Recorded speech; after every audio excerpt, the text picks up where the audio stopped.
yang luar biasa buat kami untuk bisa mengadakan webinar sambil kita tukar pikiran mengenai aspek ekonomi dan politik, terutama memasuki tahun 2023.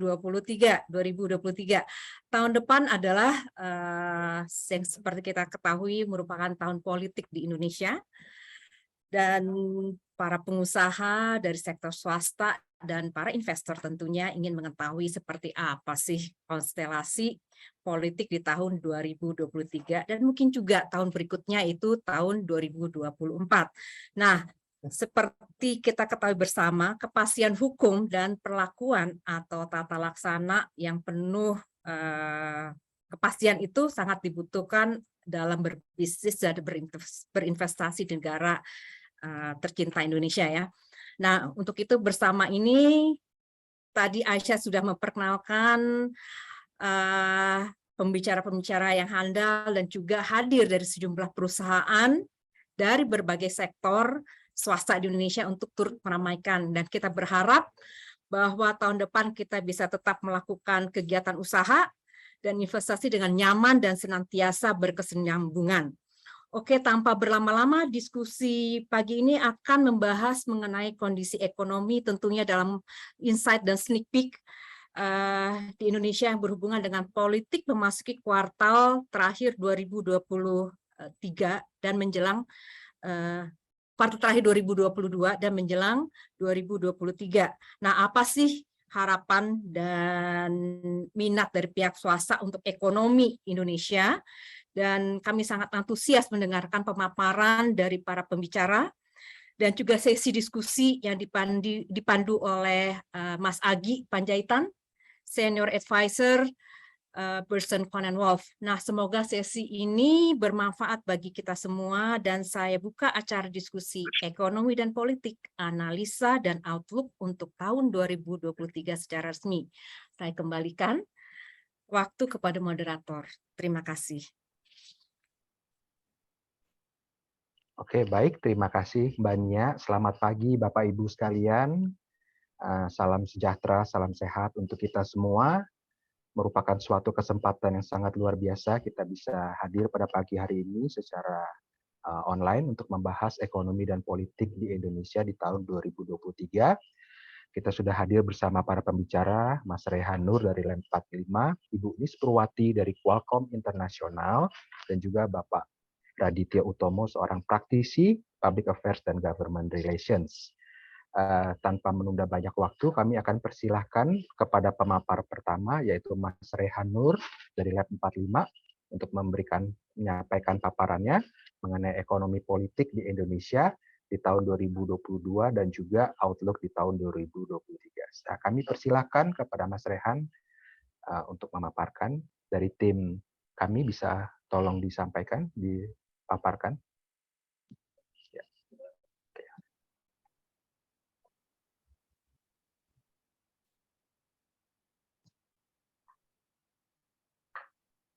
Baik.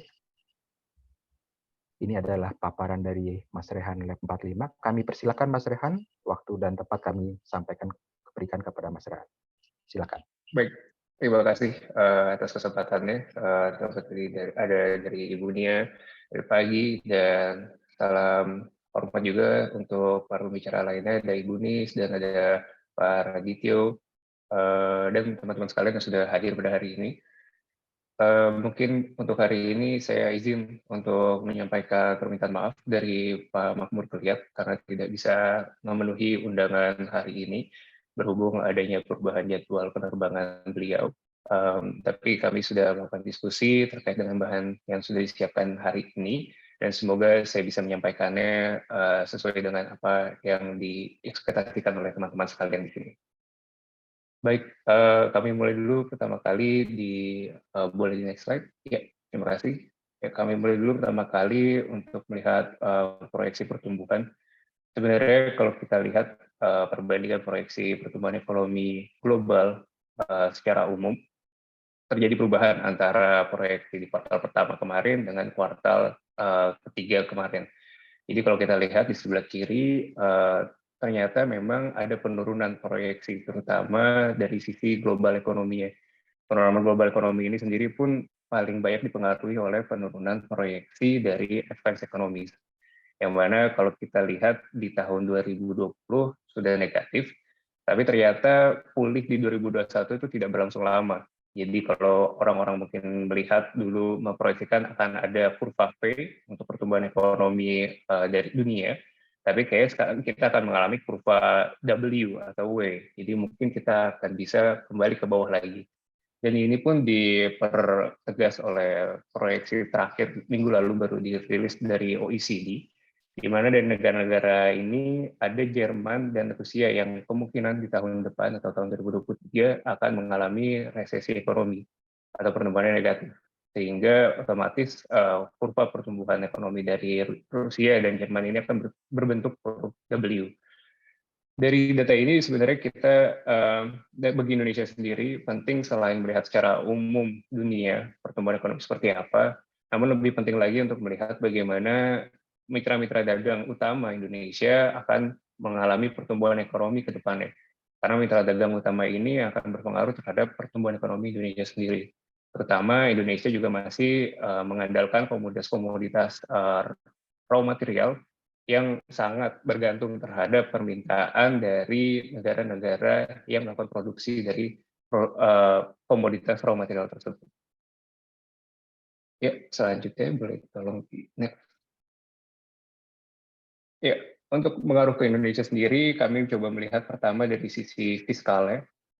Memang secara umum dari Undang-Undang Nomor 2 Tahun 2020, program PEN ini bisa menjadi senjata fiskal yang fleksibel karena tidak lagi dibatasi oleh defisit anggaran di 3% terhadap PDB. Atau kita bisa lihat di sini dari garis putus-putus berwarna merah. Dengan tidak adanya defisit anggaran terhadap PDB ini, maka pemerintah bisa menjadi lebih fleksibel tergantung kebutuhan anggaran yang ada di negara pada saat situasi dan kondisi tersebut. Sehingga kalau kita lihat dalam 3 tahun terakhir, banyak sekali program pemulihan ekonomi yang dikeluarkan, terutama program pemulihan ekonomi terkait dengan insentif usaha, UMKM, dan program prioritas lainnya. Program tersebut mengambil porsi paling banyak untuk program PEN ini, dan kemungkinan dengan adanya batas waktu dari UU Nomor 2 Tahun 2020 ini yang sampai tahun 2023, maka program PEN ini tidak akan dilaksanakan lagi. Dan ini juga ternyata terkonfirmasi dari RAPBN 2023, tidak ada lagi program PEN, melainkan program-program bantuan sosial, program-program kesehatan, ataupun subsidi kembali ke masing-masing mata anggaran seperti sebelum masa pandemi COVID-19. Dan defisit APBN itu juga kembali lagi di bawah 3%. Jadi tidak boleh lagi di atas 3% karena undang-undangnya hanya sampai tahun 2022. Kecuali ada perubahan dari revisi Undang-Undang Nomor 2 Tahun 2020 tersebut, maka bisa untuk dipanjangkan lagi periodenya. Tapi kalau menggunakan kondisi saat ini, tampaknya tidak ada penambahan periode untuk undang-undang tersebut, dan juga tidak ada penambahan untuk program PEN ini. Dampaknya mungkin ada beberapa hal, yaitu dengan berakhirnya program-program stimulus seperti ini juga akan berpengaruh ketika berakhirnya program stimulus lainnya. Sebagai contoh, di Maret tahun 2023, program restrukturisasi utang dari OJK, BI itu akan berakhir. Dan ini mungkin akan turut membebankan sektor keuangan, yang mana akan juga membebankan sektor real. Pada akhirnya akan menjadi lingkaran setan karena bank-bank ini juga membiayai dan mendapatkan uang dari masyarakat, dan masyarakat juga mungkin akan kesulitan ke depan, sehingga fleksibilitas fiskal ini mungkin masih penting. Tetapi kalau melihat dari perencanaan ke depan, kemungkinan Indonesia tidak akan terlalu tergoncang, karena kalau dari sisi global supply chain mungkin Indonesia tidak terlalu masuk ke dalam global supply chain tersebut. Tetapi ini bisa menjadi bahan untuk mewaspadai adanya goncangan-goncangan ke depan, terutama dari sisi sektor keuangan, dan bagaimana fiskal bisa mengakomodasi goncangan tersebut. Ya, boleh dilanjutkan.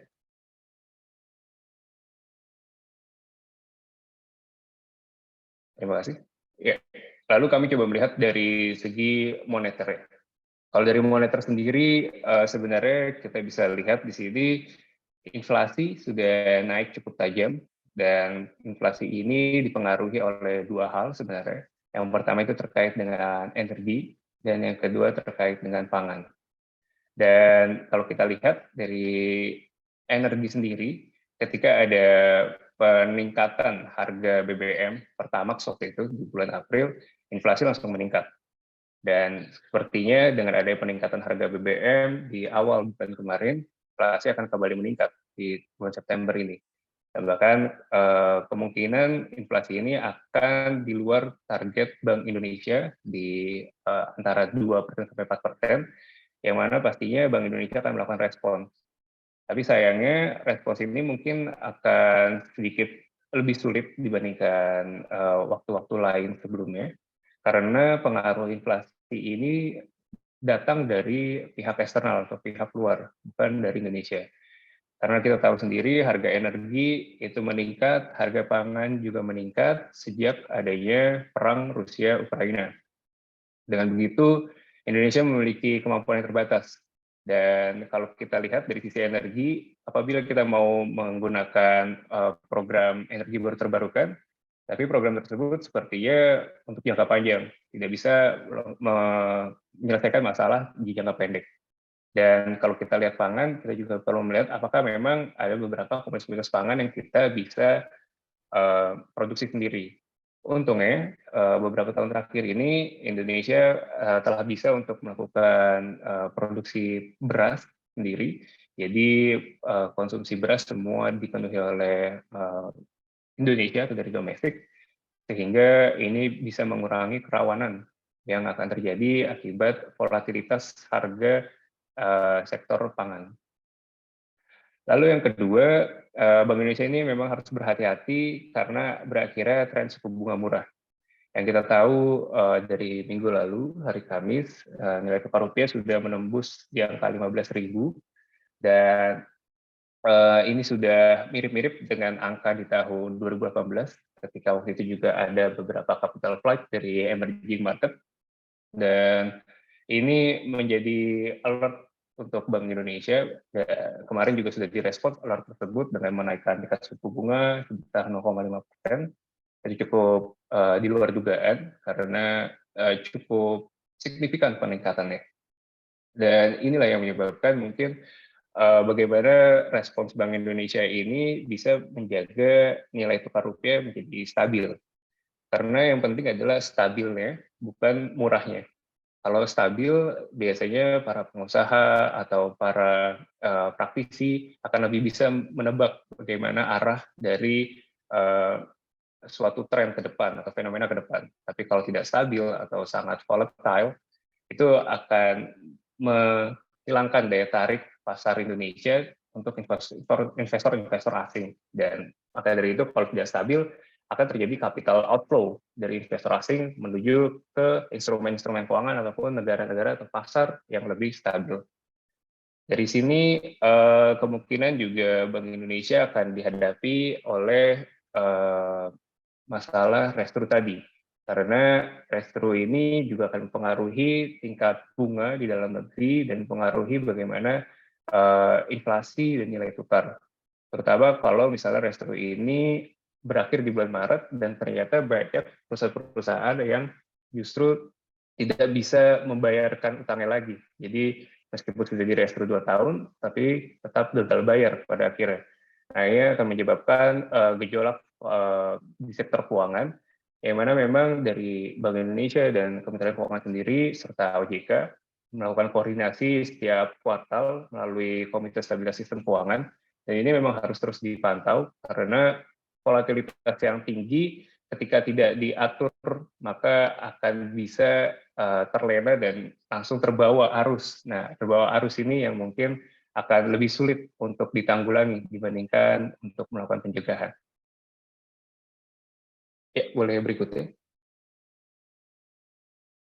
Ya, dari tadi sudah lihat dari fiskal dan juga moneter, seperti yang saya sebutkan juga di awal, di sini kita juga penting untuk melihat bagaimana Indonesia transaksinya dengan perdagangan internasional, baik transaksinya dalam segi pembayaran saja atau transaksi dalam segi barang dan jasa.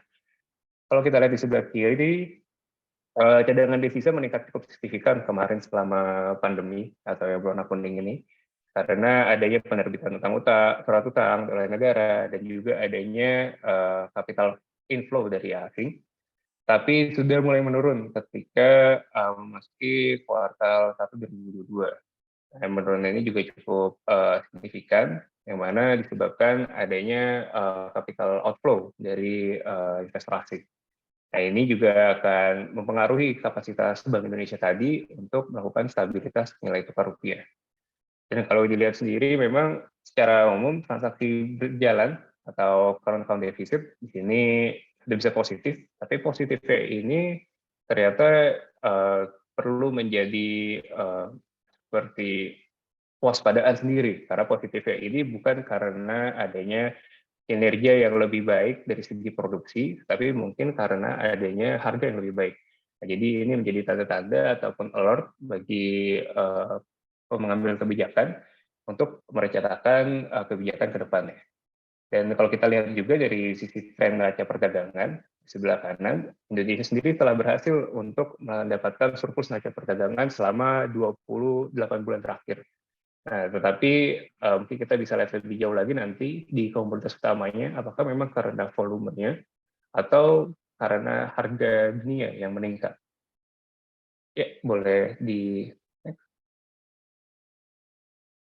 Ya, kalau kita lihat di sini, ternyata memang dari hasil tabulasi silang antara harga dan nilai ekspor, ternyata peningkatan ekspor yang signifikan sejak pandemi kemarin dipengaruhi oleh harga, bukan dari volume.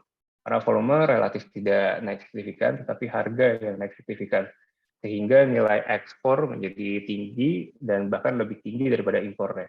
Ini pun juga dipengaruhi oleh pemulihan impor atau pemulihan produksi dalam negeri yang tidak terlalu cepat dibandingkan ekspor ke luar negerinya.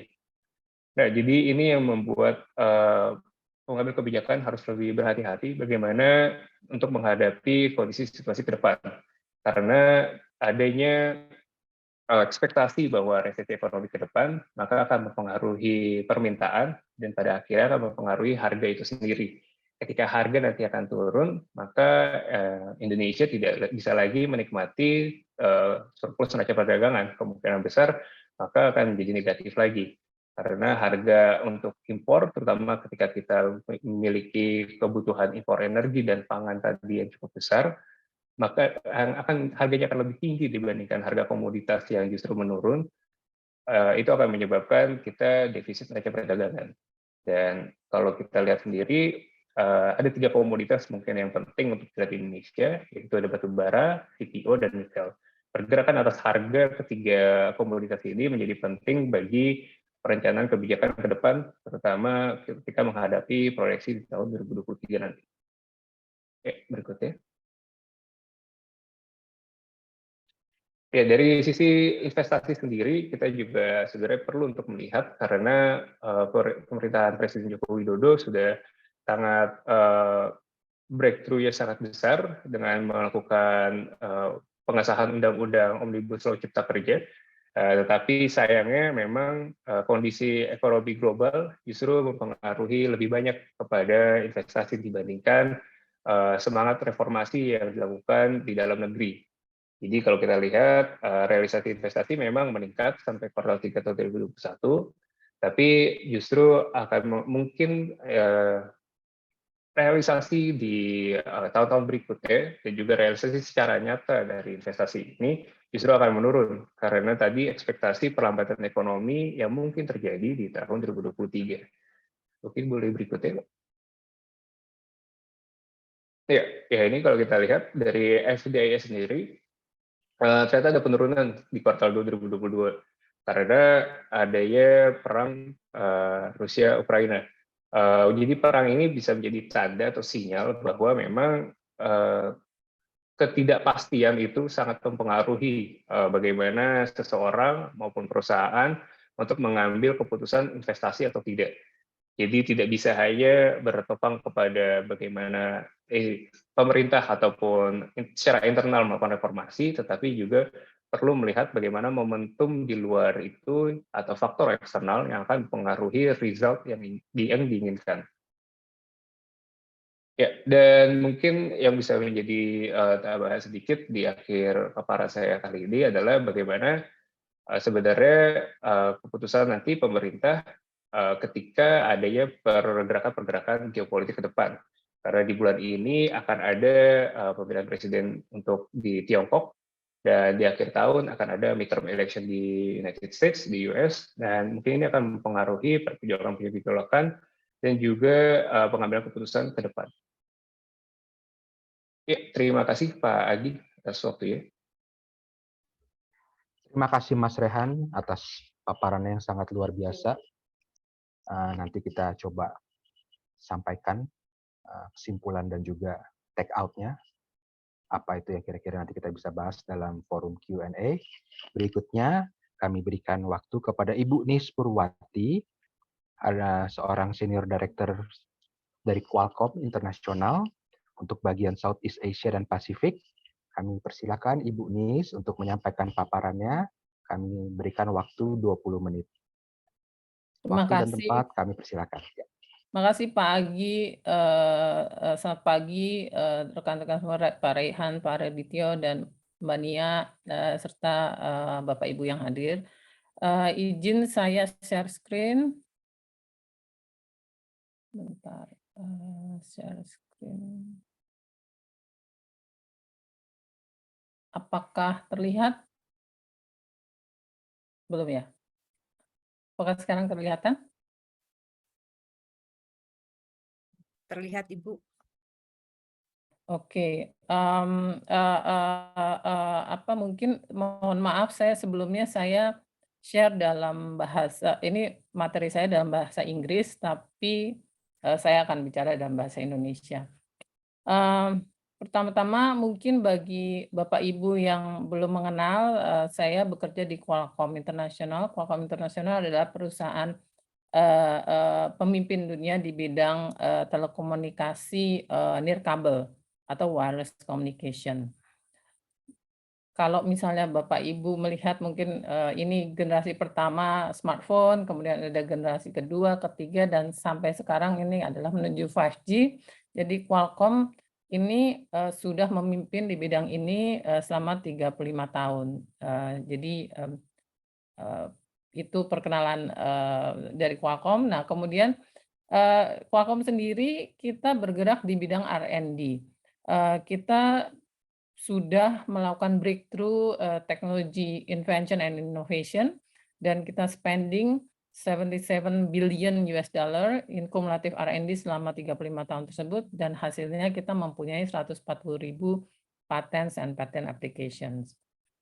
Nah, area-area yang kita teliti itu kalau bisa dilihat sebelah kanan ini adalah bervariasi, mulai dari power management, fingerprint, NFC, Wi-Fi, 4G teknologi, dan prosesor, dan sebagainya. Jadi sangat bervariasi, tapi semuanya berkutat di bidang wireless communication. Nah, kemudian kalau kita lihat di bidang ICT ini, teknologi itu evolving every 10 years. Jadi mulai tahun 1980 ada 1G, kemudian tahun 1990 2G, kemudian 3G, 4G, dan akhirnya 5G. 10 tahun lagi kita perkirakan sudah akan ada 6G yang sekarang saat ini masih dalam pembahasan. Dan Qualcomm ini kita leading di bidang wireless communications karena kita melihat bahwa komunikasi ini bisa mentransform the way we work, the way we learn, and the way we do everything in everyday life. Dari Qualcomm kita pernah melakukan study bersama IHS Markit, and then kita menemukan bahwa dampak dari 5G itu akan berdampak terhadap 13,1 triliun US dollar in global sales activity by 2035.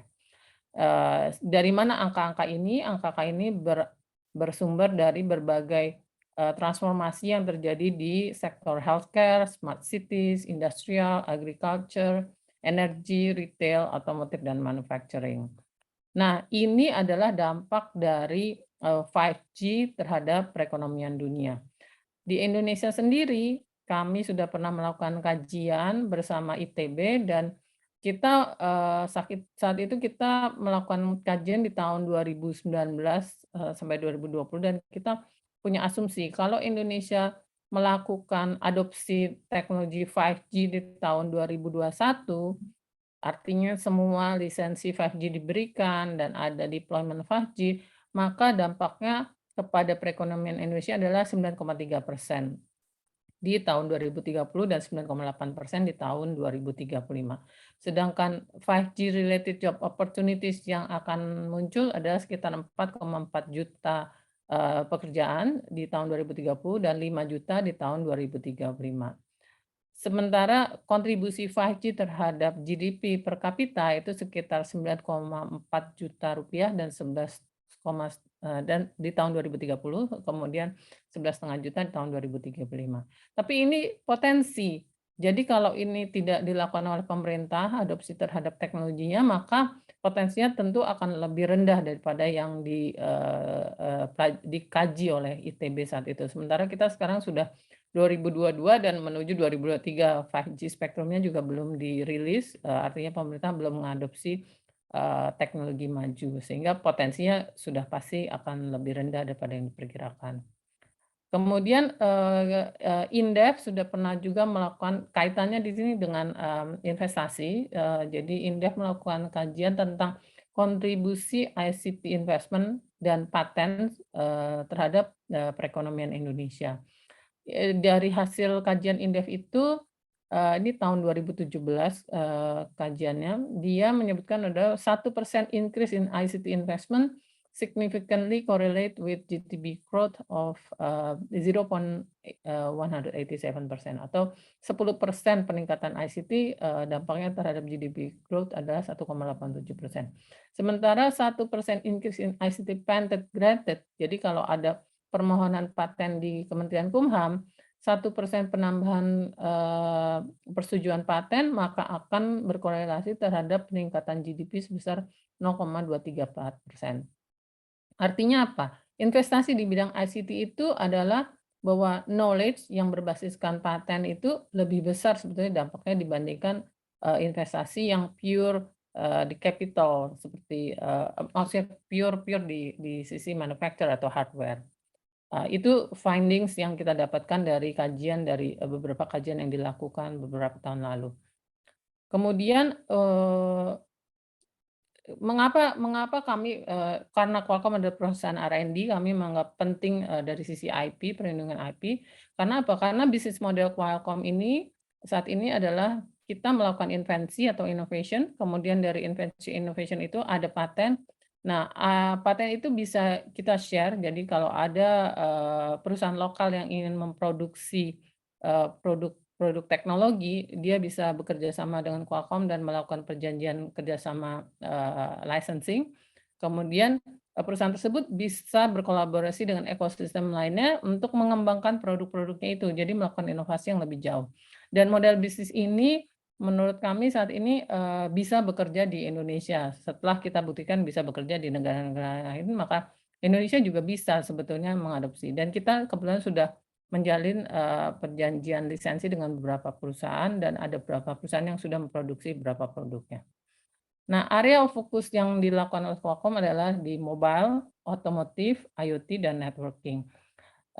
Mungkin kita bisa lebih jauh lihat kalau apa sih yang mobile, otomotif, dan networking. Nah, ini adalah use cases untuk 5G, jadi advanced technology yang bisa diimplementasikan di Indonesia, yaitu dari sisi fixed wireless access, kemudian peningkatan coverage dan capacity traffic telekomunikasi di indoor outdoor venue, transportation hubs, dan indoor enterprise dan industrial IoT. Mungkin kenapa ini menjadi salah satu area pengembangan, karena apa? Karena karakteristik dari layanan-layanan ini membutuhkan nantinya semakin banyaknya video yang digunakan, kita pasti butuh traffic yang lebih tinggi. Data yang kita transfer pasti lebih besar ukurannya. Kemudian kita semakin banyak perangkat-perangkat yang terhubung dengan internet, maka akan membutuhkan lebih banyak juga data traffic ataupun jalur komunikasi yang lebih lebar. Nah, mungkin di sini slide berikutnya menggambarkan ini adalah salah satu contoh di mana ke depannya akan lebih banyak aplikasi-aplikasi 5G yang membutuhkan akurasi yang sangat tinggi. Ini sebelah kiri adalah automated guided vehicles yang akurasinya sebetulnya kalau di factory itu harus lebih kecil dari 1 cm gitu. Jadi ini membutuhkan kemampuan, kalau kami menyampaikan low latency, artinya sangat tidak boleh ada delay yang terlalu lama antara pergerakan perangkat dan traffic dan data komunikasinya. Kemudian ada juga extended reality. Di sini extended reality ini kedepannya semakin berguna karena akan mampu untuk layanan-layanan service misalnya di bawah tanah misalnya. Kita dengar Pak Jokowi juga sudah mempromosikan atau meresmikan ada layanan 5G di Freeport yang di mana di bawah tanah. Nah, kalau untuk maintenance perangkat-perangkat itu kan nggak mungkin orang-orang itu membawa buku-buku yang guiding untuk misalnya maintenance alat-alat sangat rumit. Nah, ini bisa menggunakan perangkat extended reality XR. Kemudian laptop ataupun perangkat-perangkat yang selalu terkoneksi itu akan semakin dibutuhkan dan dengan kapasitas data yang lebih besar. Nah, kenapa saya menyampaikan beberapa hal tersebut? Karena kami bergerak di bidang ICT dan kami melihat bahwa ada opportunity untuk Indonesia untuk bergerak lebih maju di bidang itu. Jadi digital industry ini sekarang ini dalam kondisi yang sangat dinamis dengan global environment yang ada disruption in supply chain. Tadi Mas Rehan mungkin menyampaikan bahwa mungkin Indonesia tidak terlalu terdisrupsi, tapi sebetulnya kita sudah terdisrupsi sebetulnya karena dari sisi chipset sendiri banyak yang backlog sampai 9 bulan sehingga beberapa perangkat, contoh yang saya tahu ada beberapa teman yang kebetulan produknya digunakan untuk procurement di BUMN itu tidak bisa mendeliver karena memang chipset scarcity ini yang menjadi problem untuk server-server yang diorder sehingga memang akhirnya menjadi hambatan untuk mungkin delivery of service dari beberapa BUMN ataupun instansi pemerintah. Tapi itu juga menjadi opportunity untuk new players Indonesia karena Indonesia itu sebetulnya ada potensinya. Tapi masalahnya apakah Indonesia bisa berkembang menjadi part of global supply chain. Nah, ini yang mestinya kita harus melihat lebih analisa lebih jauh lagi kemampuan Indonesia itu di mana sebetulnya. Kemudian Indonesia punya opportunity lebih besar sebetulnya kalau bisa mengadopsi advanced technology tadi seperti 5G, AI, kemudian cross border data flow, itu punya teknologi besar yang mungkin nanti menghasilkan layanan-layanan yang kita nggak pernah kepikiran.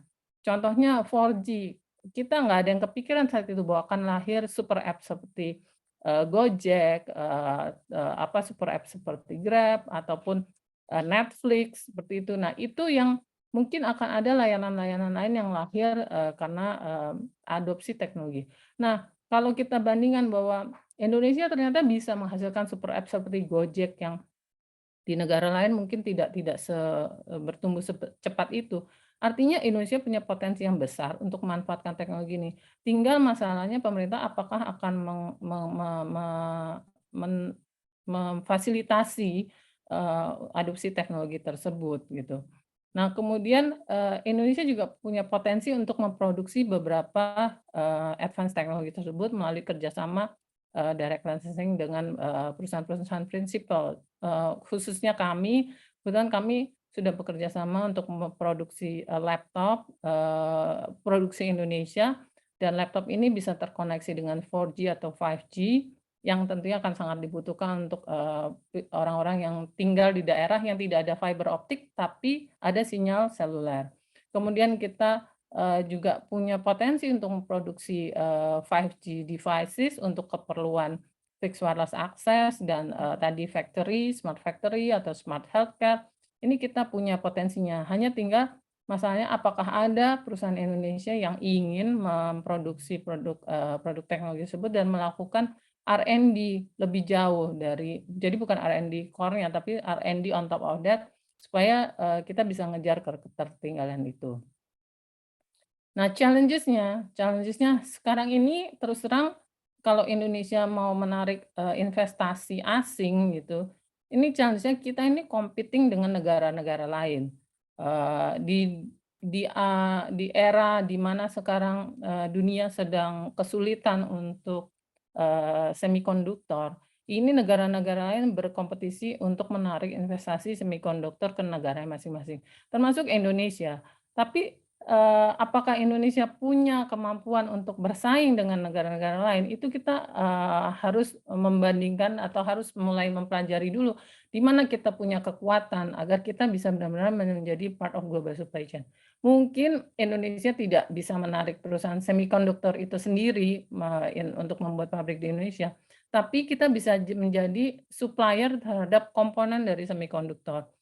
Saya membaca beberapa waktu itu ada peresmian pabrik petrochemical yang dilakukan oleh salah satu direktur di Kementerian Perindustrian, dan dia pabrik petrochemical itu berniat untuk menjadi supplier terhadap komponen yang ada digunakan di pabrik semikonduktor. I think it's a good move daripada kita aiming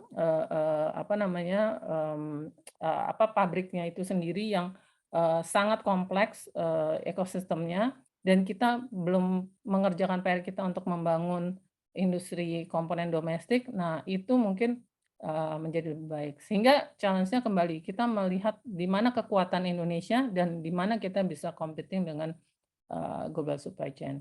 Kemudian yang menjadi challenge adalah local content regulation without pre-assessment on domestic component industry mapping. Jadi pemerintah punya kebijakan TKDN, tapi kebijakan TKDN ini tidak disertai dengan pre-analisis seberapa jauh sebetulnya industri komponen di Indonesia itu mampu mensupport kebijakan TKDN tersebut.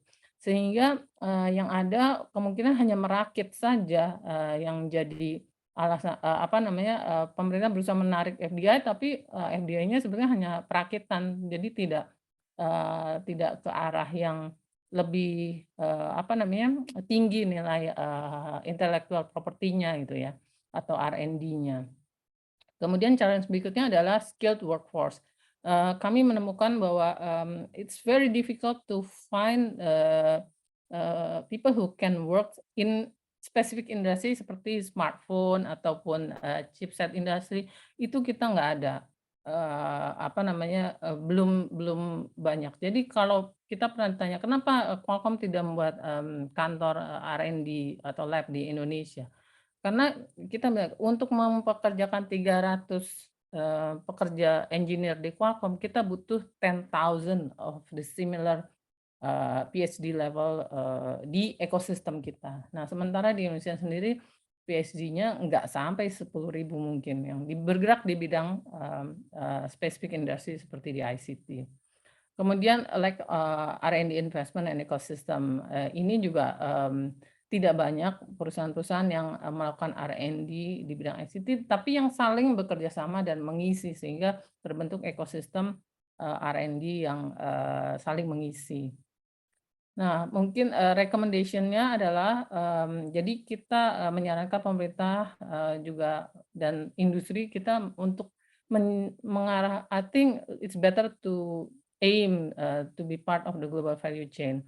Tapi Indonesia harus memilih yang mana yang kita menjadi untuk menjadi global value chain-nya itu. Apakah hanya dari sisi supply komponennya atau kita punya other strengths. Nah, ini yang kita harus lakukan sebelum kita bisa men-strategize ourselves. Oke, kita punya kekuatan ini, kita mau masuk ke global supply chain, this is the way to do it. Nah, itu yang kita harus bikin dulu PR-nya, kemudian kita bisa belajar dari negara lain yang sudah berhasil menarik investor asing seperti Vietnam, Costa Rica, dan Taiwan.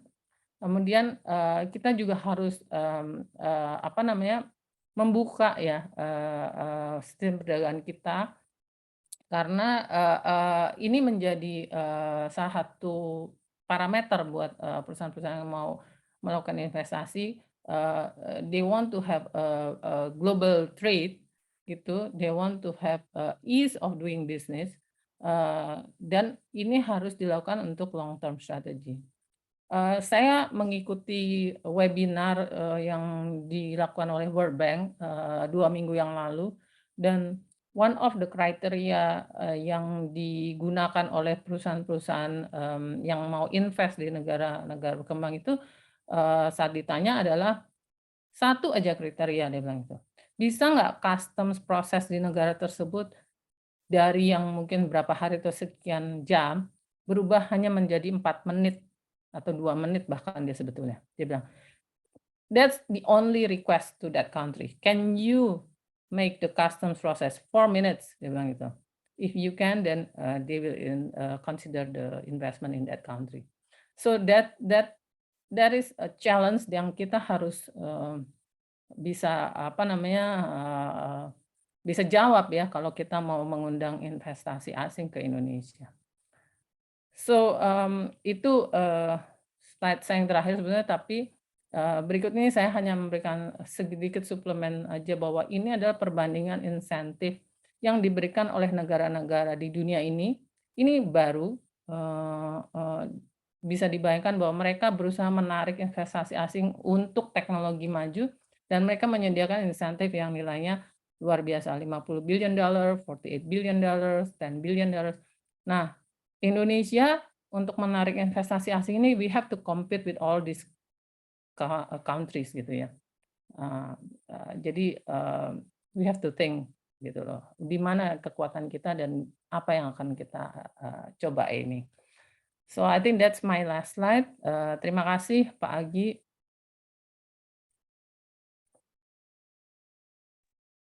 Baik, terima kasih Ibu Nis Purwati atas paparannya yang sangat komprehensif mengenai teknologi dan juga kesempatan dan juga tantangan untuk Indonesia. Tadi saya sudah catat beberapa key take outs, nanti kita boleh bahas Ibu Nis.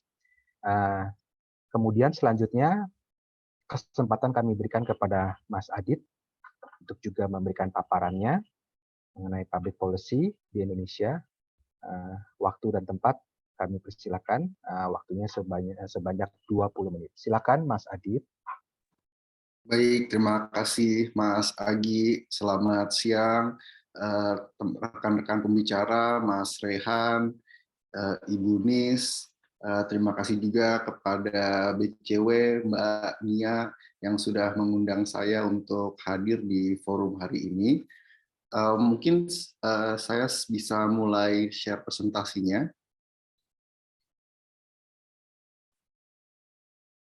Baik, terima kasih. Ya, pada pagi hari ini saya akan memaparkan sedikit mengenai tahun transisi 2023 dan bagaimana dampak politik dan juga ekonomi dari perspektif public policy dan government relations. Sebelumnya saya ingin sedikit memperkenalkan diri saya dulu. Jadi saya adalah praktisi di bidang government relations dan public policy. Saya sudah sekitar 15 tahun di bidang ini. Saya memulai dari sektor development, di mana saya bekerja di UNDP, ASEAN, dan JICA. Lalu saya pindah ke consultancy, dan sekarang saya ada di corporate sector, juga dengan fokus yang tadi mirip-mirip dengan Ibu Nis di sekitaran ICT sektor fokus saya. Mungkin next slide. Ya, jadi ini saya mau memberikan satu gambaran umum sedikit mengenai bagaimana keadaan politik dan ekonomi di Indonesia saat ini. Pemerintahan Jokowi sendiri selama nyaris 8 tahun terakhir ini memang memiliki posisi politik yang semakin lama semakin menguat, dengan baru saja dengan bergabungnya PAN ke dalam koalisi, pemerintah itu memiliki lebih dari 80% yang tergabung di parlemen. Ini memberikan satu legitimasi politis yang sangat kuat bagi pemerintah untuk dapat mengeluarkan kebijakan-kebijakan dan juga untuk dapat mendorong program-program prioritas pemerintah secara cukup tegas dan cukup kuat. Ini juga diimbangi ya, mungkin tidak diimbangi dengan adanya satu kelompok oposisi yang kuat. Jadi di saat ini oposisi terhadap pemerintah tentunya masih ada di beberapa sektor, namun mereka beroperasi secara sendiri-sendiri dan tidak bergabung. Jika kita lihat, tentu tetap ada tekanan-tekanan dari kelompok HAM, kelompok lingkungan hidup, maupun kelompok-kelompok lainnya, namun mereka bergerak sendiri-sendiri sehingga tidak menghasilkan satu oposisi yang kuat dan makin memperkokoh pemerintahan posisi Jokowi saat ini. Yang kedua adalah secara ekonomi. Jadi relatif tadi mungkin dipaparkan sedikit oleh Mas Rehan ya, di tengah adanya badai perang Ukraina-Rusia, Indonesia itu secara indikator makroekonomi itu masih sangat-sangat stabil ya. Kita memang sangat diuntungkan juga dengan ekonomi kita yang masih berbasis konsumsi, lalu dengan kenaikan harga-harga komoditas seperti batu bara, kelapa sawit, dan lain-lain yang cukup tinggi dan mendatangkan devisa cukup besar bagi Indonesia. Dan juga supply chain kita yang sebenarnya belum terkoneksi dengan global supply chain. Ini tadi isu yang juga sempat diangkat oleh Bu Nis, yang betul saya setuju ini menjadi satu kelemahan, tapi juga seperti menjadi blessing in disguise ya, ketika ada ketidakstabilan geopolitik yang terjadi. Indonesia secara historis memang selalu mendapatkan dampak terkecil ya, sejak krisis 2008 finansial global sampai dengan sekarang perang Rusia-Ukraina, dampaknya relatif minim dan tetap dalam skala yang bisa di-manage. Lalu kita juga mulai melihat ya adanya riak-riak kompetisi di dalam pemerintahan Presiden Jokowi ini sendiri. Tentunya ini berhubungan dengan akan diadakannya pemilu di 2024, dan sekarang para partai sudah mulai memposisikan diri mereka ke satu arah ya, entah itu tetap mengikuti rezim yang sekarang atau mereka mempunyai calon-calon baru yang mungkin akan bertentangan dengan kebijakan-kebijakan Presiden Jokowi saat ini. Jadi kita sedang melihat sekarang mungkin terutama 1-2 bulan terakhir semakin banyak konflik ya di media di antara sesama politisi, antar partai yang akan kemungkinan besar ini juga akan spill over ke dalam kabinet sooner or later. Mungkin next slide. Nah, ini tadi kita memang membahas apakah yang akan dilakukan di perusahaan dan juga komunitas bisnis di tahun 2023. Di sini saya mau memberikan gambaran mengenai timeline apa yang akan terjadi tahun depan. Jadi sejak mulai bulan April sampai dengan November, ini DPR dan DPRD sudah mulai dinominasikan nama-namanya. Jadi kita bisa bayangkan di parlemen sendiri fokus mereka sudah akan terpecah untuk dicalonkan kembali. Dan yang lebih penting lagi adalah nominasi presiden itu akan ditentukan capres dan cawapres kita itu di antara di masa Oktober sampai dengan November. Jadi kita ada akhir 2023 itu kita sudah punya capres, dan sebenarnya secara faktual mungkin sejak April ini kita sudah masuk masa kampanye bayangan. Jadi bisa dibayangkan bagaimana nanti yang akan terjadi terutama di sektor kebijakan yang mempengaruhi bisnis, tentu akan makin banyak ketidakpastian, akan makin banyak noises, dan tentunya makin banyak daerah-daerah yang abu-abu yang tentu harus dinavigasi oleh para komunitas bisnis. Dan yang lebih menariknya, di akhir November kita sudah masuk ke kampanye.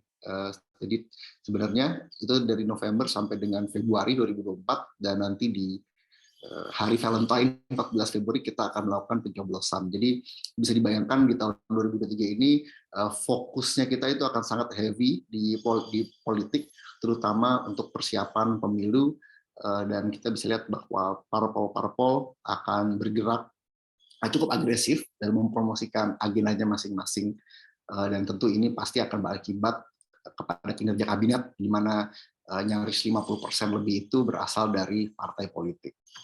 Next slide.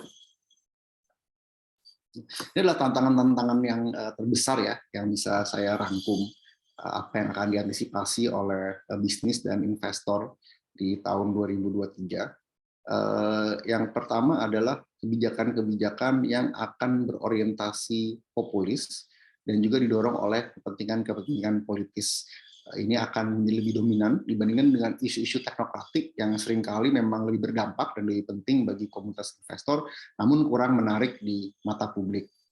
Yang kedua, akan terjadi koordinasi yang makin melemah terkait dengan pengawasan-pengawasan dan implementasi daripada regulasi.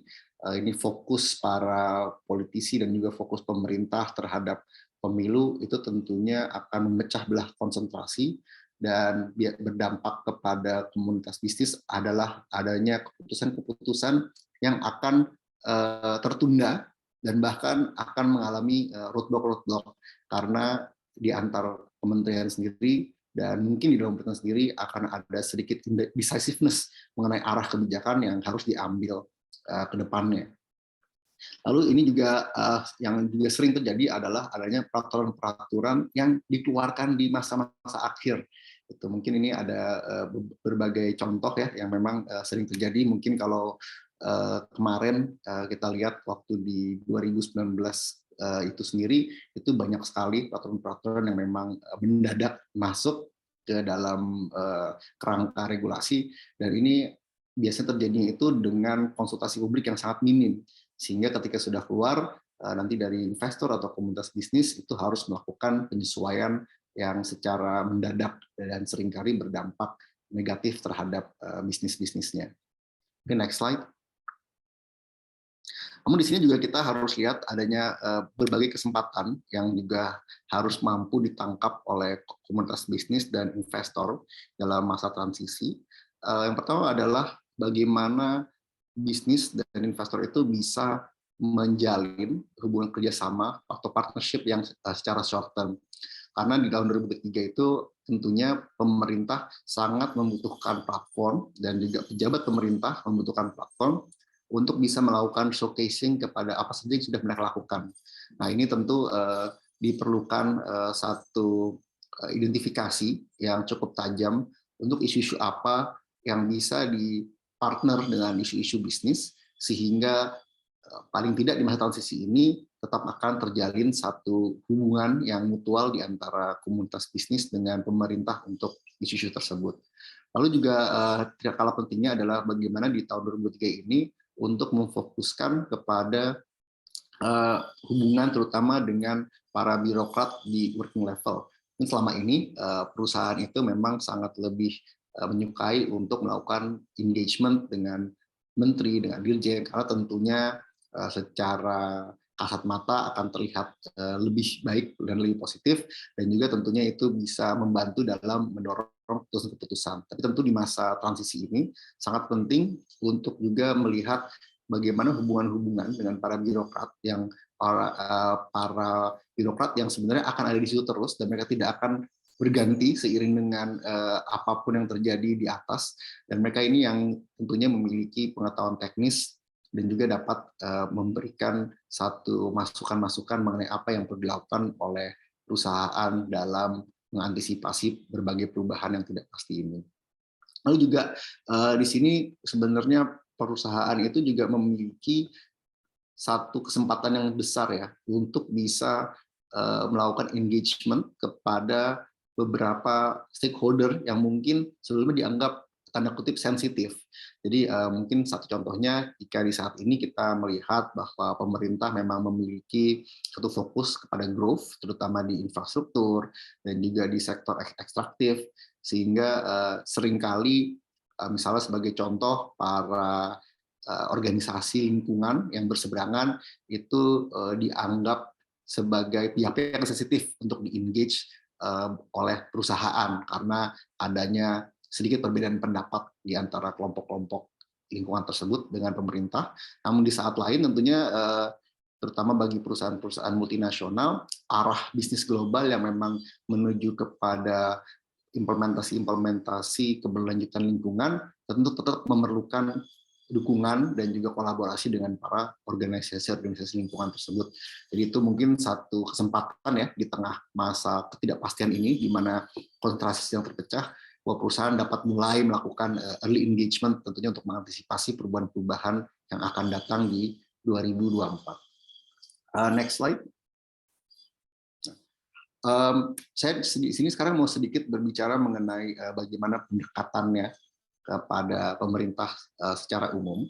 Jadi di government relations dan public policy, pendekatan kepada pemerintah, terutama di pemerintahan periode Jokowi ini, adalah sangat penting kita mengedepankan multi-stakeholder approach.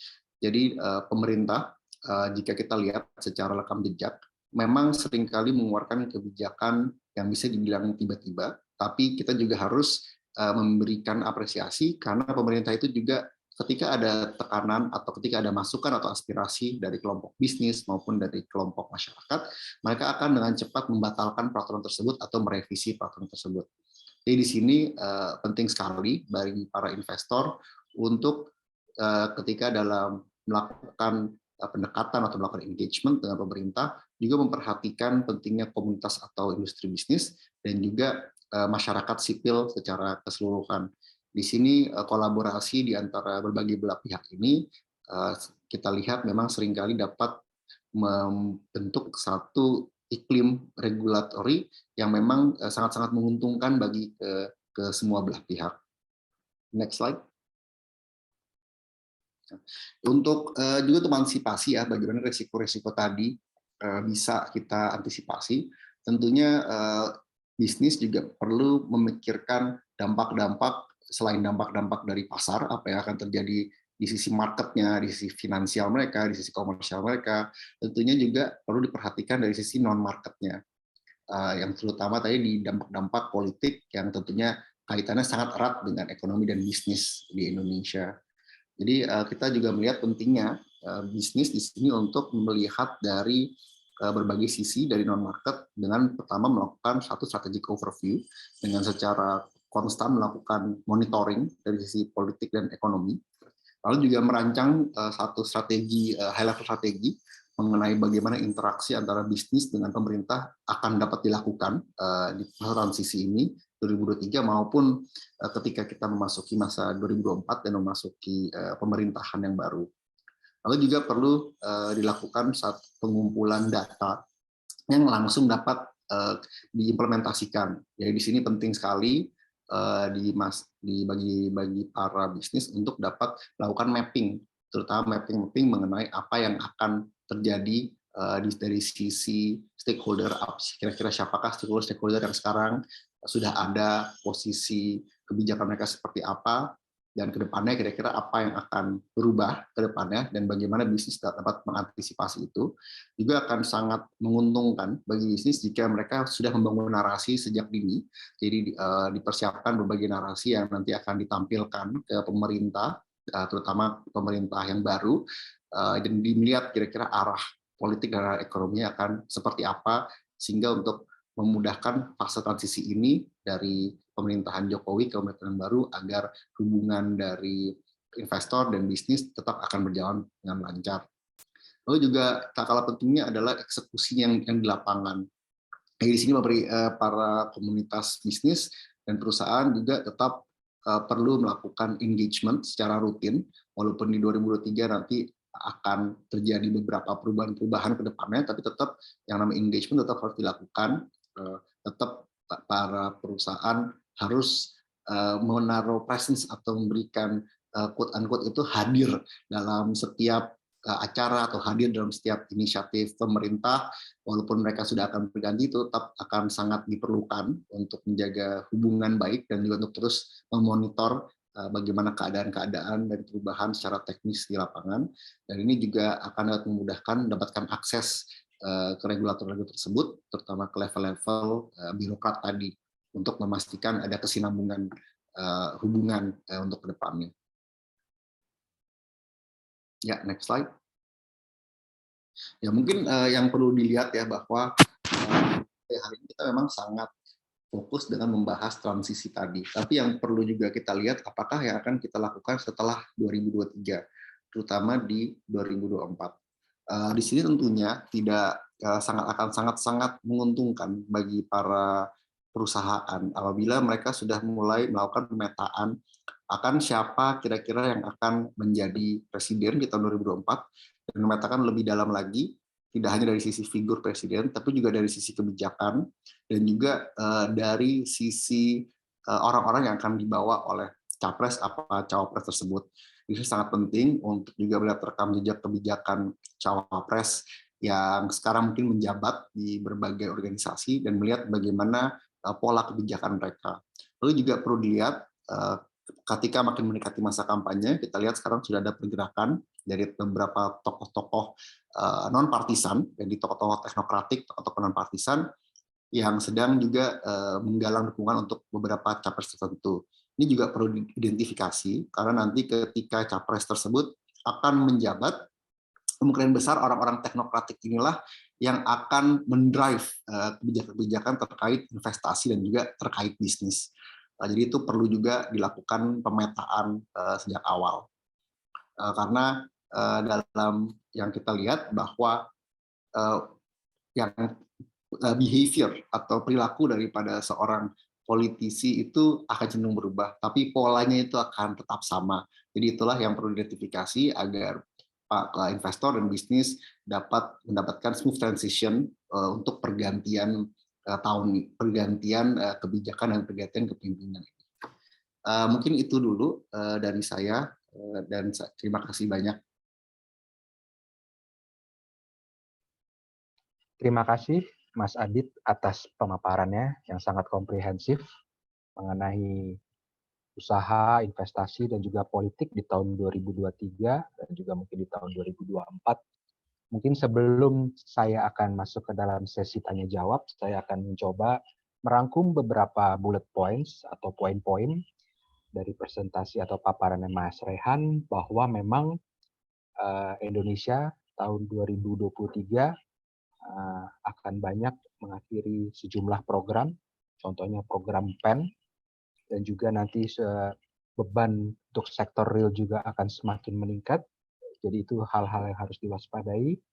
Dan juga mungkin mengenai sektor perdagangan di tahun 2023 juga mungkin akan lebih volatile karena memang kondisi perangan dan lain sebagainya masih belum mendukung sektor-sektor perdagangan untuk lebih kuat di tahun 2023. Dari Ibu Nis Purwati, saya ambil beberapa bullet point atau summary seperti bahwa Indonesia itu masih memiliki opportunity untuk menjadi contohnya industri semikonduktor, tapi harus melihat juga kemampuannya apakah bisa menciptakan ekosistem yang mendukung.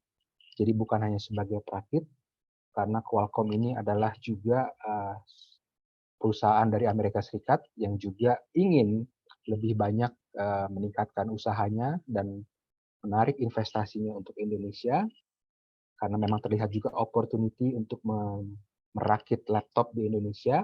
Tapi ada beberapa tantangan, contohnya seperti regulasi. Tadi juga Ibu ini sampaikan apakah untuk custom bisa lebih cepat, bahkan dengan ekstrimnya para calon investor mengatakan apakah bisa 4 menit, kalau bisa 4 menit mungkin kita akan pertimbangkan. Dan Indonesia juga harus berkompetisi di sektor IT, semikonduktor dan lain sebagainya dengan negara-negara seperti Vietnam, Thailand, dan juga Singapura.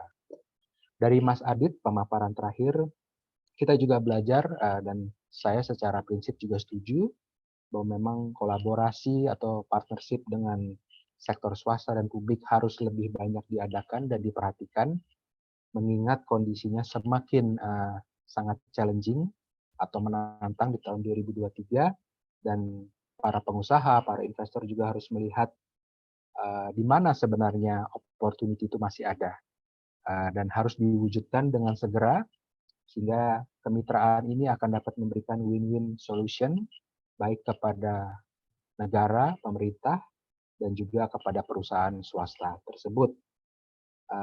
Risiko-risiko untuk yang harus dimitigasi juga harus dilakukan dengan memperhatikan konstelasi politik.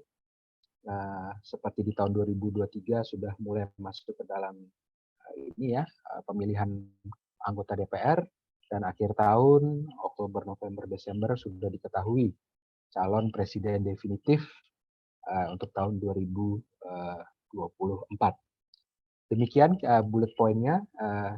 Kita akan masuk ke dalam sesi tanya jawab kepada para hadirin yang ingin bertanya kepada salah satu daripada para pemapar. Saya akan membuka untuk yang pertama kalinya adalah sebanyak 3 pertanyaan. Kami persilahkan kepada para hadirin, mohon disampaikan dari perusahaan atau organisasi mana, dan juga pertanyaannya akan ditujukan kepada narasumber yang mana. Kami persilahkan kepada para hadirin untuk memberikan pertanyaannya sebanyak 3 pertanyaan pertama. Ya, kami persilahkan, kami open kepada floor.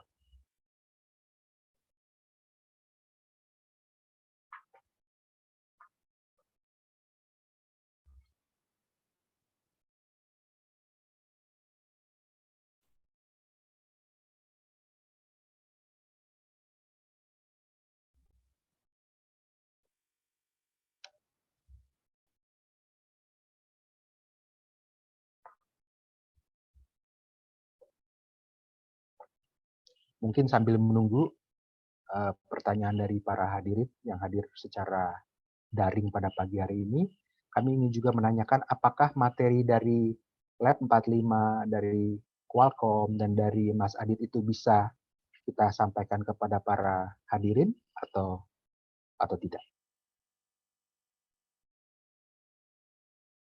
Pak Agi, Iya. dari kami nanti ada yang bisa saya share untuk materinya, tapi saya mau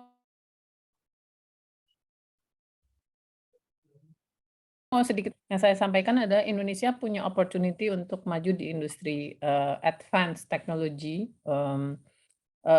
not necessarily semiconductor. Kalau semiconductor jadi kita agak sulit kompetisinya dengan negara-negara yang sudah menyediakan insentif tadi seberapa banyak gitu.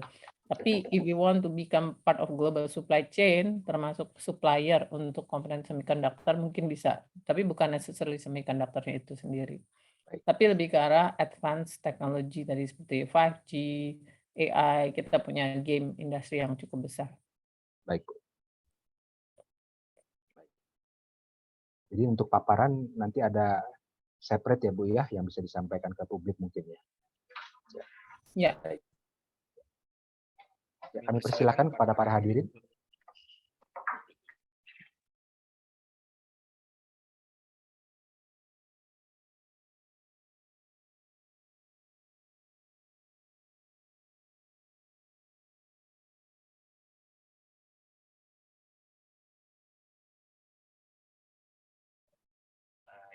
Halo, saya dengar dari BCW mungkin untuk mulai question and answer-nya ada satu pertanyaan dulu mungkin untuk speakers. Ini berangkat dari presentasi yang Bumis, kalau World Bank itu melihat satu indikator saja ya, kalau misalnya satu negara tuh layak untuk diperjuangkan banyak FDI atau investasi. Dan ini kalau saya tidak salah kan World Bank juga punya semacam parameter seperti ease of doing business ya, walaupun yang kita semua tahu ease of doing business index-nya kalau nggak salah sudah akan diperbarui, jadi belum lanjut lagi indeksnya. Namun kira-kira apakah Indonesia terutama dengan 2023 dan 2024 dari faktor ekonomi yang tadi Mas Rehan cerita maupun dari faktor politik yang Mas Adit cerita, ease of doing business, red tapes untuk investor atau bisnis bisa mulai berkembang di Indonesia itu apakah justru dipersulit Karena tadi kalau mungkin dengan Mas Adit, fokusnya pemerintah sudah terpecah belah, atau sebenarnya mungkin ada opportunity yang bisa dilihat. Mungkin satu pertanyaan itu dulu.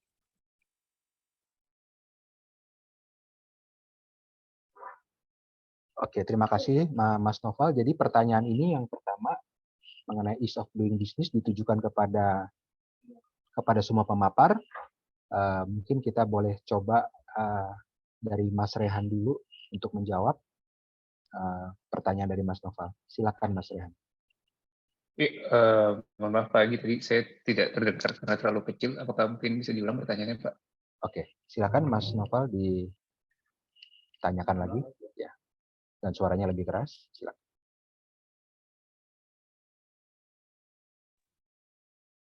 Apakah lebih jelas? Belum kedengaran. Sorry, Mohon ini maaf. ada isu dengan mic saya. Kalau sekarang apakah lebih jelas? Ya, Masih ini kecil. pertanyaannya untuk ketiga speakers. Terutama kan tadi banyak faktor yang di cover ya. Kalau dari Mas Rehan ada keadaan ekonomi 2022-2023 mendatang tuh bagaimana antisipasinya. Kalau dari Mas Adit dari tahun politik, bagaimana investor dan businesses harus antisipasi gerakan. Sementara kalau dari Bunis, opportunities yang ada khususnya di sektor ICT gitu. Nah, kalau pertanyaan saya itu lebih ke sebenarnya kan investor di Indonesia itu ingin untuk invest di sini, terutama kalau ease of doing business itu mudah ya untuk berbisnis gitu. Regulatory red tape itu nggak banyak, untuk izin operasi dan sebagainya mudah. Ingin memulai suatu usaha dari pihak asing nggak banyak waktu yang harus ditempuh gitu.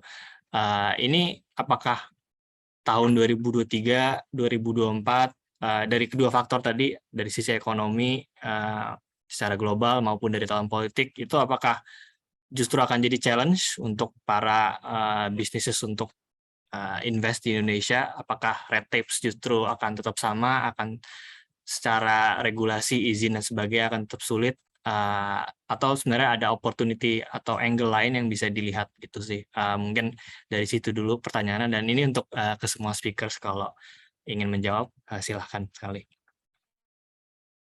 Ya, terima kasih Mas Noval atas pertanyaannya. Mungkin pertanyaannya cukup jelas, bisa dengar oleh Mas Rehan, Ibu Nis, dan Mas Adit, bahwa apakah di tahun 2023 itu akan ada mungkin perubahan, sehingga hal-hal seperti red tapes itu akan menjadi lebih simpel, lebih sederhana, sehingga kemudahan usaha dan bisnis bagi para sektor swasta itu dapat menjadi lebih baik. Mungkin bisa dijawab dulu pertama dari Mas Rehan. Ya, terima kasih Pak Agi. Terima kasih Pak Noval atas pertanyaannya. Menurut saya inisiatif dari semangat UU Cipta Kerja yang kemarin sudah disahkan bertujuan untuk mengadres masalah red tape tadi, dan yang perlu diperhatikan ke depan adalah bagaimana, karena kemarin sudah ada judicial review dari UU Cipta Kerja dan sudah juga dibuatkan undang-undang pembenaran yang baru untuk terkait perundang-undangan. Dan sekarang ke depan adalah melihat bagaimana UU Cipta Kerja ini sebenarnya bisa diimplementasi. Yang perlu diperhatikan ada dua. Yang pertama terkait dengan peraturan-peraturan turunannya. Apakah peraturan turunannya ini memang sesuai dengan apa yang diinginkan dari UU Cipta Kerja ini? Apakah sesuai semangatnya dengan apa yang disahkan di awal? Dan yang kedua adalah bagaimana implementasinya. Nah, mungkin implementasi ini yang terpenting terkait dengan pembangunan institusi. Jadi ketika suatu institusi ini bisa baik, maka siapapun pemimpinnya tidak akan terlalu terpengaruh. Seperti yang kita tahu, misalnya di tahun 2016, Presiden Donald Trump terpilih di Amerika Serikat dengan kebijakan-kebijakan yang hawkish, bahkan sangat hawkish dinilai menurut beberapa pengamat, itu tetap bisa tertahan karena adanya institusi yang memang sudah established di sana. Dan institusi ini menjadi check and balances bagi pengambilan kebijakan, terutama di masa-masa yang tidak menentu ini. Jadi untuk institusi atau poin kedua ini sebenarnya tidak hanya di pemerintah pusat untuk Indonesia, karena yang menjadi partner juga untuk melakukan investasi adalah pemerintah daerah. Jadi sinergitas antara pemerintah pusat dan pemerintah daerah ini yang menjadi penting, apalagi ketika kalau kita berbicara ke depan, pemilu ini akan berbarengan antara pemilihan secara nasional maupun pemilihan secara daerah. Jadi menurut saya UU Cipta Kerja ini menjadi salah satu inisiatif untuk membuat institusi tadi bisa menjadi firm, bisa established. Jadi siapapun nanti pemimpin yang mau, bagaimanapun kondisi tidak menentu di Indonesia, tetap ada regulasi dan undang-undang yang merupakan peraturan tertinggi setelah Undang-Undang Dasar yang menjadi acuan bagi investasi atau investor yang ingin datang ke Indonesia. Baik, terima kasih Mas Rehan atas respon dan jawabannya atas pertanyaan dari Mas Noval. Mungkin Ibu Nis ingin juga memberikan tanggapan dari sektor swasta. Persilakan. Terima kasih pertanyaan. Saya rasa seperti yang disampaikan Mas Rehan, Undang-Undang Cipta Kerja itu terobosan untuk red tape. Tapi buat industri ICT itu saja tidak cukup karena red tape-nya itu kan hanya administrasi. Sementara kalau kita bicara soal adopsi teknologi itu ekosistemnya lebih besar. Jadi misalnya kita ingin tahu apakah Indonesia kebijakannya memperbolehkan teknologi yang lebih maju seperti 5G, AI itu masuk ke Indonesia. Kalau iya masuk, bagaimana misalnya ada perusahaan yang bergerak di bidang AI mau investasi di Indonesia, apa saja technical requirements-nya ya. Contoh misalnya kalau kita bergerak di bidang perangkat itu kita kan harus comply sama standar global dan juga standar yang dibuat oleh pemerintah Indonesia. Nah, kemudian frekuensi bergerak, jadi spektrum frekuensi yang beroperasi untuk device-device yang diproduksi, apakah sesuai, apakah Indonesia sudah membolehkan misalnya frekuensi 5G untuk beroperasi di Indonesia. Nah, itu yang faktor-faktor teknikal tambahan itu yang menurut saya perlu pemerintah tuh begini. Kalau kita mulai mengacu ke mengundang investasi asing, terutama di sektor ICT, itu kita tuh sebetulnya harus melihat bahwa si investor ini akan mendevelop lebih jauh teknologi untuk kemaslahatan masyarakat banyak. Tapi kalau pemerintah tidak memfasilitasi atau tidak berpikir 2 langkah di depan gitu, nah maka perkembangan teknologinya menjadi agak terhambat di Indonesia. Jadi tidak bisa kita sebetulnya tidak bisa lebih maju dibanding negara lain. Saat ini Indonesia termasuk yang ketinggalan dalam mengadopsi 5G teknologi. Negara lain, Singapura, Malaysia, Thailand, Filipina semua sudah membolehkan layanan 5G, tapi Indonesia belum. Contoh mungkin begini, saya ini contoh aja, ada perusahaan game di Indonesia ingin memproduksi game yang berbasis 5G, tapi dia tidak bisa memproduksinya di Indonesia karena infrastrukturnya tidak ada. Nah, sementara pasar 5G-nya terbuka di luar negeri. Nah, itu contoh aja. Jadi betapa bahwa selain regulasi yang menghapus red tape itu, tapi kita perlu regulasi-regulasi lain yang lebih teknis yang memungkinkan adopsi teknologi yang lebih maju. Baik Ibu Nis, terima kasih. Memang banyak sekali yang harus mendapatkan perhatian dari pemerintah, terutama untuk sektor ICT ini. Kami juga akui bahwa acara webinar seperti pada pagi hari ini adalah untuk memberikan masukan dan juga semua pihak yang hadir, baik dari sektor swasta atau sektor publik, juga mengetahui sebenarnya apa isu-isu yang terkini, opportunity, challenges, dan juga terobosannya. Jadi memang kami perlu sampaikan bahwa acara webinar pada pagi hari dari Person, Con, and Wolf akan berlanjut di masa yang akan datang, sehingga kita tetap akan memberikan komunikasi yang berlanjut, sustainable, dan juga dengan info-info update yang berkualitas, sehingga nantinya sektor publik dan sektor swasta bisa saling memberikan timbal balik yang menguntungkan. Mungkin dari Mas Adit ingin memberikan tanggapan juga atas pertanyaan dari Mas Noval. Saya persilakan. Ya, terima kasih Mas Agi. Jadi menanggapi secara umum mengenai indikator ease of doing business. Kalau kita lihat secara makro, memang sejak 2014 ya, sampai dengan terakhir itu keluar 2020, itu peningkatannya memang cukup signifikan. Kalau saya tidak salah, di awal pemerintahan Jokowi itu kita ada di 100 something, sekarang itu kita sudah di 70-an ya. Jadi kalau dari indikator makro memang ada giant leap, dan memang ada yang dilakukan oleh pemerintah yang berhasil. Tapi tadi menyambung apa yang menjadi poin dari Bu Nis ya, bahwa pentingnya itu sebenarnya sekarang ada di level teknisnya tadi, agar bagaimana investor yang tertarik untuk mengekspansi bisnis di Indonesia itu bisa difasilitasi. Dan di level teknis ini memang seringkali kita banyak menemukan hambatan. Jadi ease of doing business itu sendiri memberikan satu persepsi yang sangat positif kepada investor secara global untuk melakukan first move dengan seperti misalnya membuka pasar di Indonesia, membuka kantor, meluncurkan produk.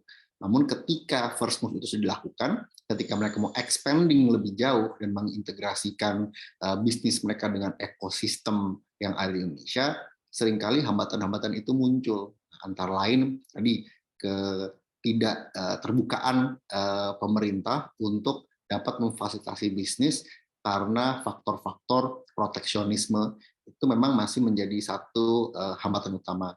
Yang kedua juga adanya satu kecenderungan dari kebijakan pemerintah agar investor atau bisnis asing terutama itu melakukan investasi itu terlalu besar akibat dari regulasi tersebut gitu. Dan ini kita seringkali lihat di sektor teknologi yang kita lihat beberapa kali sempat terjadi ya, terutama terkait dengan misalnya sebagai contoh terkait dengan investasi data center, atau mungkin kemarin juga yang sempat menjadi cukup isu adalah mengenai bagaimana pendaftaran PSE.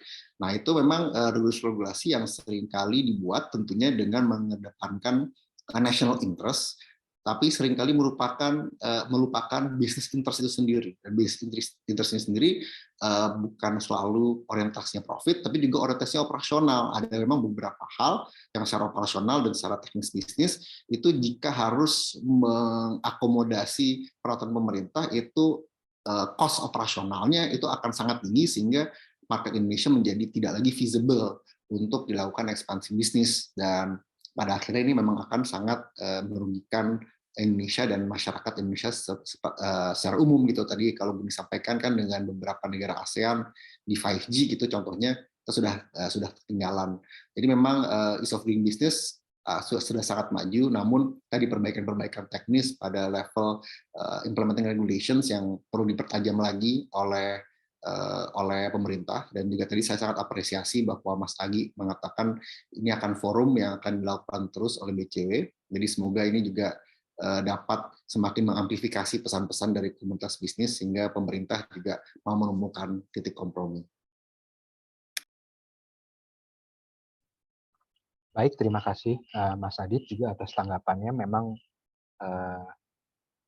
sejumlah hal juga kita perlu perhatikan, melihat juga kondisi politik di tahun 2023, tapi intinya memang kepentingan dari sektor publik, sektor swasta, baik itu investor domestik dan asing juga tetap harus diperhatikan, karena kami yakin juga bahwa pemerintah Indonesia dan Presiden Jokowi juga tetap ingin agar kondisi berinvestasi dan berkembang di Indonesia itu semakin baik, walaupun memasuki tahun politik di tahun 2023 dan 2024. Memang tujuan daripada forum atau webinar pada pagi hari ini adalah untuk mendapatkan masukan, untuk mendapatkan informasi yang terkini dari semua pihak, sehingga kita dapat saling berbagi dan mencatat, dan kira-kira apa yang dapat kita lakukan bersama di tahun 2023 dan 2024. Baik, kami bagikan kembali kesempatan kepada para hadirin.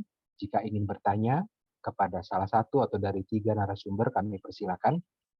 Waktu dan tempatnya baik bisa lewat chat atau juga bisa lewat langsung pertanyaan secara live di forum ini. Kami persilakan.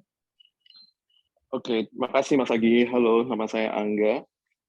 Ya, silakan Mas Angga. Ya, saya mau nanya untuk untuk Adit ya. Tadi kan aku lihat tadi cukup menarik yang dibilang untuk melihat pejabat publik tidak hanya yang dia lakukan, karena tentu saja itu akan berubah ya seiring dengan jika orangnya ini memiliki posisi baru atau diangkat menjadi pejabat pemerintahan posisi baru. Aku yang bagian bagaimana sebenarnya untuk menganalisa sendiri dari pattern-nya yang sudah pernah dia lakukan.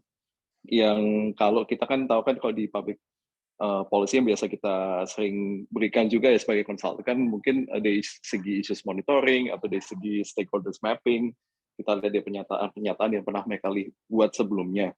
Mungkin yang aku pengen tahu apakah ini sudah cukup, Dit, atau mungkin emang ada tools lain yang bisa kita gunakan untuk identify ini. Thank you. Ya, terima kasih Angga atas pertanyaannya.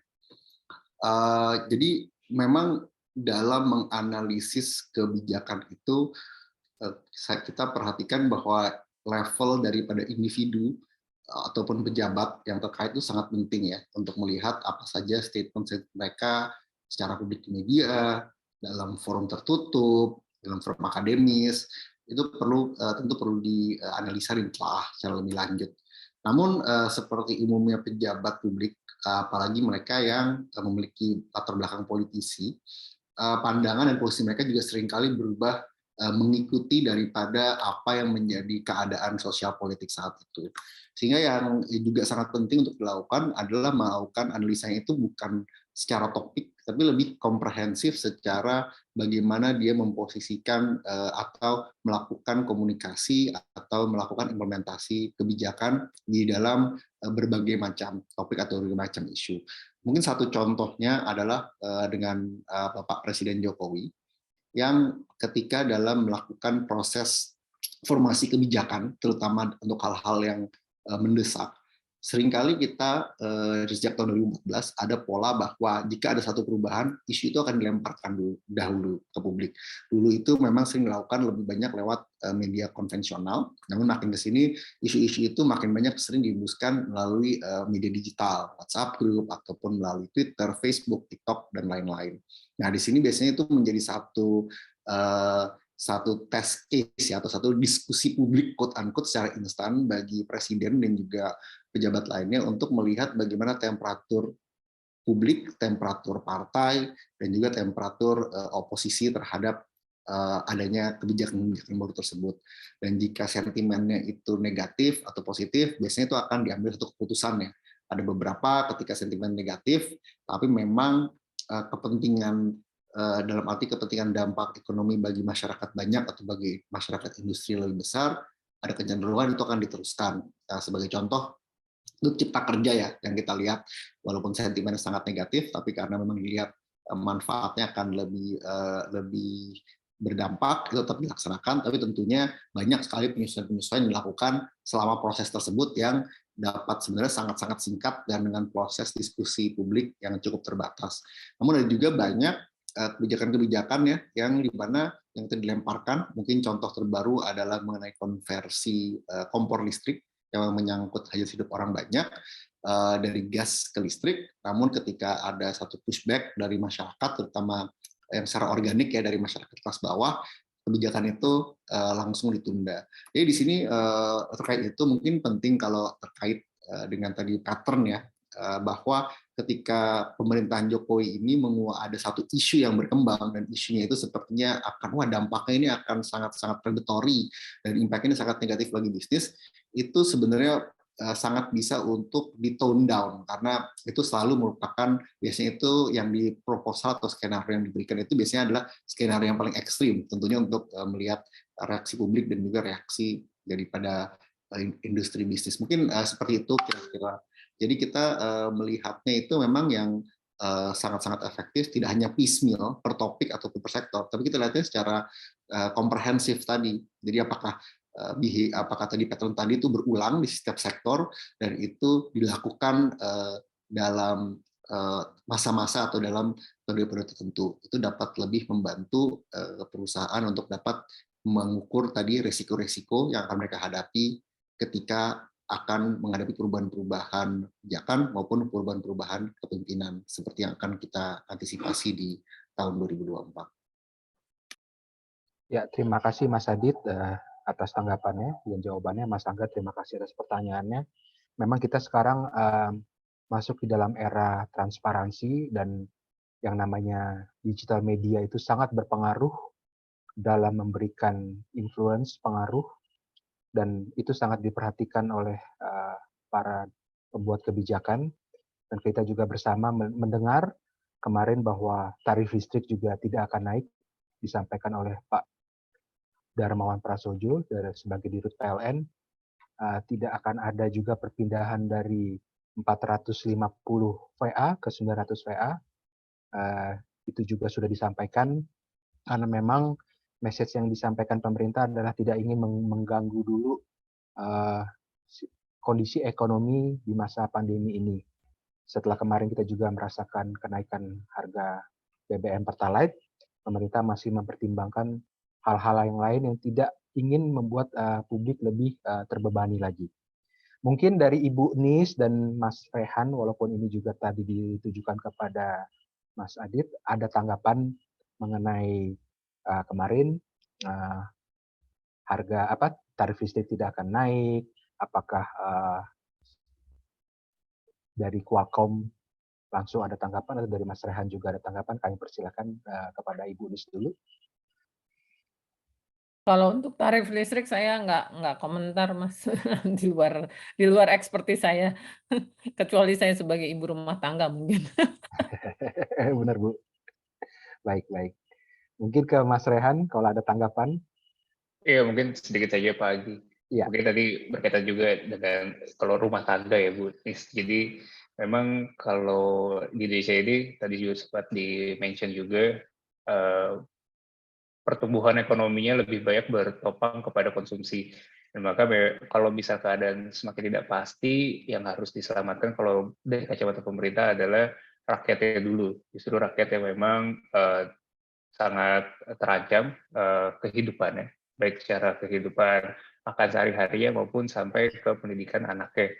Nah, jadi memang bahan-bahan atau pengeluaran-pengeluaran pokok seperti energi itu yang menjadi fokus utama. Makanya tadi fiskal apakah memang bisa ke depan bisa menanggung itu semua, itu yang menjadi pertanyaan besar juga. Apakah memang semua harus ditopang oleh fiskal, atau mungkin fiskal ini bisa mempunyai alternatif lain, supaya mungkin kita bisa ada extra budget fund, di situ kita bisa menggunakan dana-dana off budget, jadi tidak harus menganggarkan dari APBN sendiri, atau mungkin memang dari pemerintah harus melakukan intervensi benar-benar menanggung itu semua. Seperti kalau kemarin isu subsidi sangat besar, subsidinya bahkan sekitar 40% dari APBN.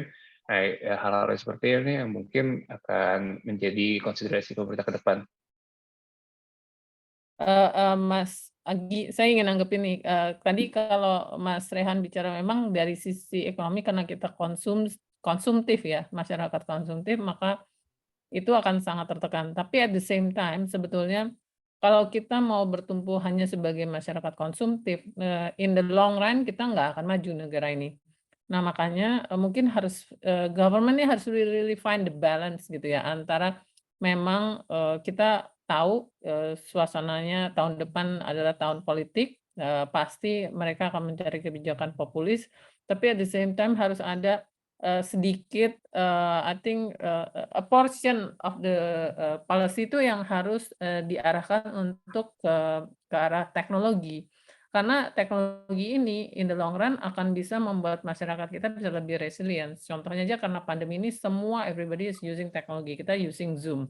Kita kalau ditanya apakah we will go back to the age where we don't have a pandemic before? Enggak. Semua pasti akan continue doing the business like what we are doing today.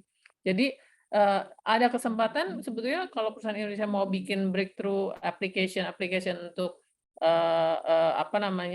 solution on the digital platform kayak gini, ini sebenarnya Indonesia punya kemampuan, tapi itu pemerintah harus mendorong adanya pengembangan teknologi di sisi itu gitu. Nah, itu yang mungkin bagaimana pemerintah bisa find a balance between making a populist policy dengan teknologi fokus program gitu. Baik. Ya Bu, memang itu merupakan suatu masukan yang baik ya, karena sejak pandemi ini kita semua sudah masuk ke dalam ketergantungan teknologi, bisa dibilang ya, bahkan di tahun 2020 itu ketika hampir begitu banyak karyawan yang harus bekerja dari rumah, kebutuhan akan pemakaian Zoom atau Microsoft Teams dan Google Meet itu sangat meningkat. Anak saya juga menggunakan Microsoft Teams dan juga Google Meet. Dan pemakaian internet itu bagi user seperti Telkomsel, provider seperti Telkomsel, Excel, dan Indosat itu sangat meningkat, sangat drastis. Nah, ke depan itu mungkin memang kita sependapat dengan Ibu Nis, mungkin tidak akan kembali ke masa sebelum pandemik, tapi mungkin akan ada improvement mungkin ke depan, hybrid, ada sebagian masih kerja di kantor, ada sebagian juga bisa kerja dari rumah, dan memang itu kita harus mendapatkan balance. Nah, memang balance ini para pembicara sekalian itu harus diciptakan oleh baik sektor swasta dan publik. Sebenarnya apa yang bisa menjadi balance yang ideal, tapi mungkin kata ideal itu tidak bisa dipenuhi oleh sektor swasta dan publik karena mungkin masing-masing memiliki kriterianya masing-masing. Tapi kita beranggapan bahwa ketika publik juga mendapatkan manfaatnya dan juga sektor swasta juga tetap mendapatkan manfaatnya, kita juga bisa melihat bahwa itu memberikan manfaat yang baik dan berkesinambungan. Kita mendapatkan pertanyaan dari chat, ini dari Quinta Binar. Dalam sebuah kesempatan tahun ini, Presiden Jokowi menyebutkan bahwa tahun depan akan gelap dengan adanya krisis pangan global dan isu lainnya. Dari segi kebijakan publik dan ekonomi, bagaimana statement ini mempengaruhi iklim investasi di Indonesia sejauh ini dan ke depannya? Mungkin saya berikan dulu kesempatan kepada Mas Adit untuk menjawab atas pertanyaan ini. Oke, baik. Mungkin sedikit melihat dari sisi statement Pak Jokowi, terutama mengenai bagaimana keadaan di tahun depan. Ini adalah satu pernyataan sebenarnya yang juga sebelumnya pernah dilontarkan oleh beberapa menteri ya di kabinet Pak Jokowi. Saya ingat sebelumnya Ibu Sri Mulyani juga pernah mengingatkan mengenai bahayanya resesi juga di tahun depan. Dari kacamata pribadi saya melihat ini adalah satu bentuk daripada pernyataan yang memang cukup general, karena seperti kita lihat economic slowdown ini sudah dirasakan oleh negara-negara terutama di EU dan juga di US sejak adanya perang Rusia dan Ukraina. Dan kita lihat indikator-indikatornya, sebenarnya Indonesia itu masih sangat-sangat baik ya dibandingkan dengan terutama dengan EU yang sekarang sedang ada dalam krisis energi, bahkan sedangkan Indonesia cukup stabil. Demikian juga dengan nilai tukar uang ya, walaupun ada sedikit pelemahan tadi seperti yang Mas Raihan sempat sampaikan, tapi ini relatif jika dibandingkan dengan mata uang di ASEAN lainnya kita masih bisa dikatakan cukup stabil. Kalau saya lihat dari sisi investasinya sendiri, dengan keadaan tahun depan yang quote-unquote dibilang gelap ini, Indonesia itu secara indikator makro itu masih cukup stabil. Jadi tetap kalau dari ekonominya tetap akan menjadi satu preferensi destinasi investasi dibandingkan dengan negara-negara lain ya. Namun yang mungkin lebih perlu diperhatikan adalah adanya kombinasi antara keadaan ekonomi tahun depan yang kemungkinan besar akan terjadi resesi juga di Indonesia, dan juga akan ada persiapan pemilu tadi itu. Jadi both kita akan mendapatkan economic uncertainty dan juga political uncertainty. Sedangkan di saat ini Indonesia itu di periode Jokowi ini terutama dalam 5-6 tahun terakhir itu kita memiliki satu sistem politik yang luar biasa stabil dengan adanya kekuasaan yang sangat terkonsentrasi di tangan pemerintah. Jadi mungkin seperti itu pandangan saya. Terima kasih Mas Adit atas jawabannya. Mungkin saya berikan kesempatan kepada Mas Rehan juga untuk memberikan tanggapan atas pertanyaan ini. Saya persilahkan. Ya, terima kasih Pak Agi. Mungkin kalau dari saya terkait dengan kebijakan publiknya, kembali lagi kita harus melihat kedua instrumen yang bisa digunakan pemerintah. Yang pertama itu instrumen fiskal ya. Bagaimana fiskal ini sebenarnya disiapkan untuk mengantisipasi hal tersebut juga. Tapi yang belum diketahui adalah bagaimana sebenarnya dampaknya benar-benar ke Indonesia. Kalau kita lihat mungkin sekarang meskipun harga komoditas batubara dan CPO mengalami penurunan, tapi beban fiskal pemerintah tidak sebesar dulu karena harga minyak juga mengalami penurunan. Jadi hal ini yang mungkin bisa menjadi pertimbangan apakah memang fiskal masih bisa capable untuk depan atau tidak. Tapi kalau dengan optimisme era APBN 2023, saya rasa sudah disiapkan fiskal untuk menanggulangi baik ini krisis pangan atau resesi ke depan. Dan kalau dari segi moneter, kita bisa melihat memang tadi juga sudah Mas Adit terkait dengan stabilitas nilai tukar rupiah. Stabilitas nilai tukar rupiah ini penting dan lebih pentingnya lagi adalah bagaimana Bank Indonesia bisa meyakinkan bahwa tidak hanya terus melakukan burden sharing dengan fiskal, tetapi Bank Indonesia memiliki credibility untuk mengambil kebijakannya sendiri secara independen. Karena hal ini yang karena sedang dipertanyakan di Inggris terkait dengan Inggris sangat turun nilai tukar rupiahnya karena fiskal yang sangat hawkish, fiskal yang sangat besar-besaran memberikan tax cut untuk para bisnis di sana, sehingga harusnya Bank Sentral Inggris bisa merespon dari kebijakan fiskal tersebut. Dan kemarin memang yang dinanti-nantikan adalah apakah Bank Sentral Inggris ini akan menaikkan suku bunga atau tidak, karena itu menandakan kredibilitasnya. Nah, ini yang harus dijaga, kredibilitas dari Bank Indonesia sendiri. Dan ke depan mungkin momentum lainnya adalah berkaitan dengan rancangan undang-undang Omnibus Law sektor keuangan yang akan membahas terkait dengan kewenangan Bank Indonesia, kewenangan OJK, apakah akan nanti ada politisasi di sana. Politisasi maksud saya di sini adalah kemarin sempat disebutkan bahwa usulan dari anggota DPR adanya Dewan Gubernur yang berasal dari anggota DPR atau partai politik. Nah, ini yang mungkin akan mempengaruhi kredibilitas tadi, karena pada akhirnya kredibilitas ini mempengaruhi mindset investor, seperti yang terjadi sekarang di Inggris, investor pada capital outflow semua, pada meninggalkan pound sterling, dan akhirnya membeli dolar, dan dolar makin kuat ke semua negara.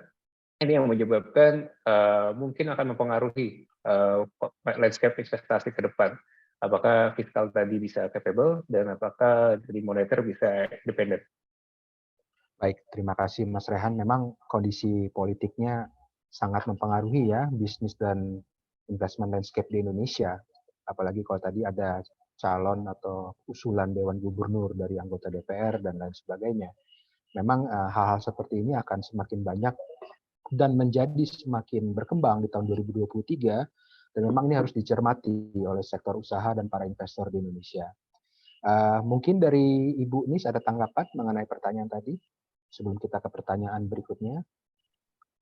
Kalau dari saya, sebetulnya kalau dari sisi investasi, memang tahun depan itu kalau memang ada krisis dan kemampuan konsumen itu menurun, pasti akan mempengaruhi daya beli. Tapi dari sisi investasi tetap fokusnya adalah ease of doing business dan kepastian berusaha dan apakah kebijakan pemerintah itu terutama di sisi ICT memfasilitasi investasi untuk teknologi-teknologi maju gitu.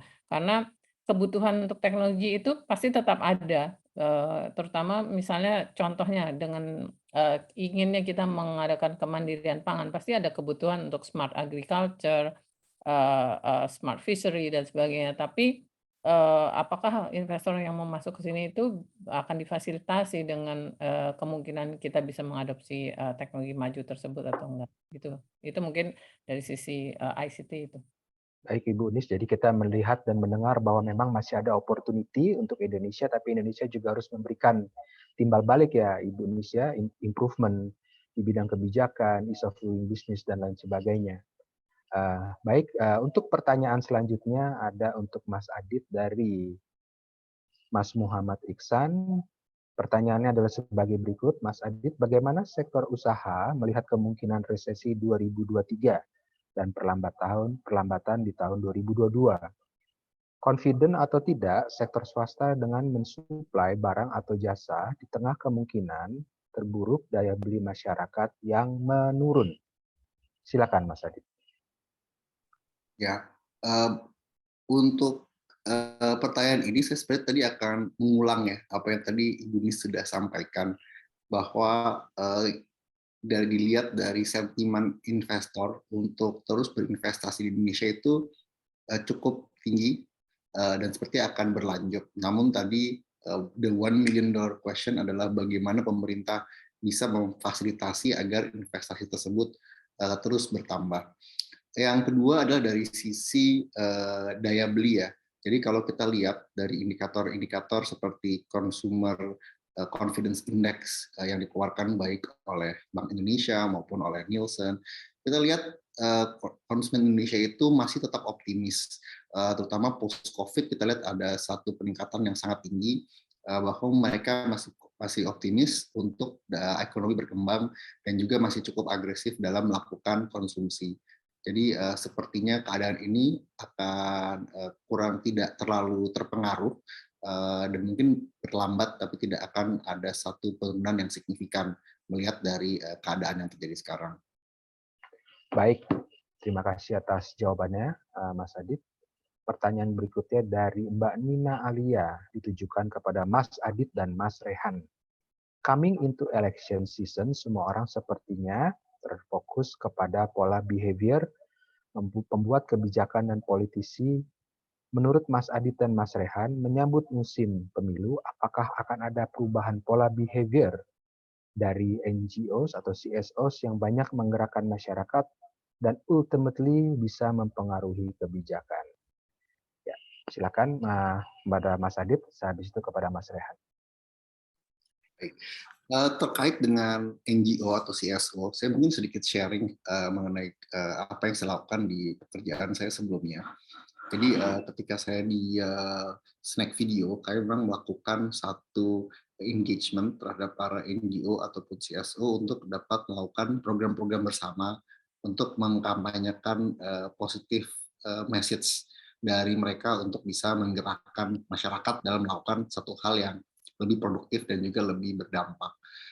Dari pengalaman saya tersebut, NGO dan CSO tetap aktif sebenarnya di dalam tataran mereka sendiri.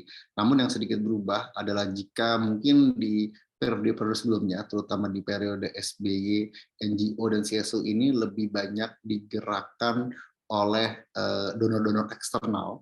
Kita lihat sekarang NGO atau CSO itu berkembangnya itu dari grassroots dan mereka lebih banyak berbentuk social enterprise. Jadi scope mereka itu biasanya lebih targeted pada satu isu dan juga pada satu daerah. Nah, tentunya dengan akan adanya perubahan kepemimpinan NGO besar yang memang selama ini lebih donor driven, tentu pasti akan melakukan satu pergerakan ya. Kalau kita lihat memang di era Presiden Jokowi ini mereka memang tidak mendapatkan tempat sebesar di presiden-presiden sebelumnya. Nah, tentunya ini pasti akan ada pergerakan dan tentu ini masih harus dilihat ya.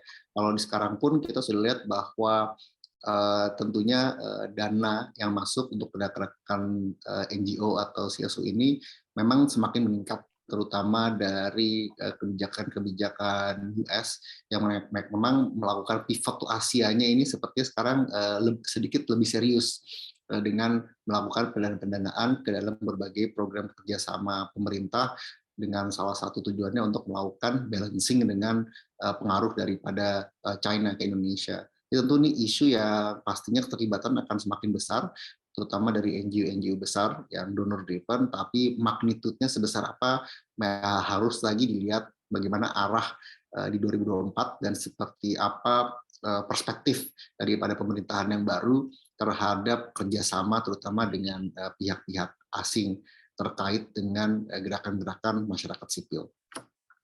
Baik, terima kasih atas jawabannya Mas Adit. Kami persilakan kepada Mas Rehan juga memberikan jawaban.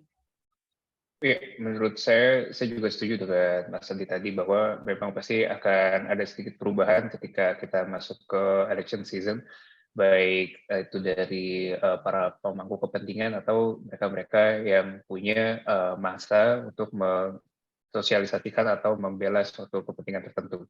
Termasuk di NGO dan CSO ini, karena mereka pasti punya kepentingan, baik itu kepentingan yang mungkin untuk masyarakat umum memang, tapi ada isu-isu yang selalu dibawa, baik itu mungkin isu yang langsung lingkungan atau isu yang memang tadi kalau kata pasti sekarang trennya lebih ke isu yang lebih spesifik dan daerah yang spesifik. Ke depan pasti di masa-masa pemilu ini akan tetap ada seperti itu, karena memang masa pemilu ini sebagai masa kita bisa menarik aspirasi, bisa melakukan aspirasi juga ke depan, tetapi sepertinya untuk politik di tahun 2024 ini sedikit berbeda dengan politik 2019. Karena di 2024 ini koalisi politiknya belum jelas, tidak jelas juga siapa calon-calonnya. Jadi kemungkinan dari NGO atau CSO ini bisa mengubah kebijakan itu mungkin juga akan lebih terbatas, karena kalau kita ngomongin sekarang ini masih belum terpetakan, tapi mungkin kalau kita ngomongin dalam 3 bulan atau 6 bulan ke depan mungkin sudah bisa mulai terpetakan konsolidasi politik atau koalisi politik yang akan terjadi di 2024 itu mungkin akan baru bisa lebih menjawab apakah memang pergerakan dari NGO atau CSO ini bisa ultimately mempengaruhi kebijakan. Baik, terima kasih atas jawabannya Mas Rehan. Sudah kita jawab semua pertanyaan daripada hadirin.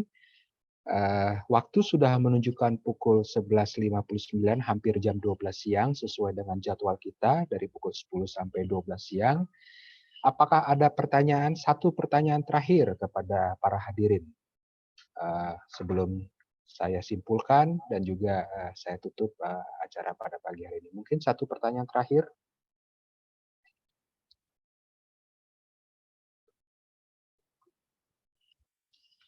Baik, sepertinya sudah tidak ada.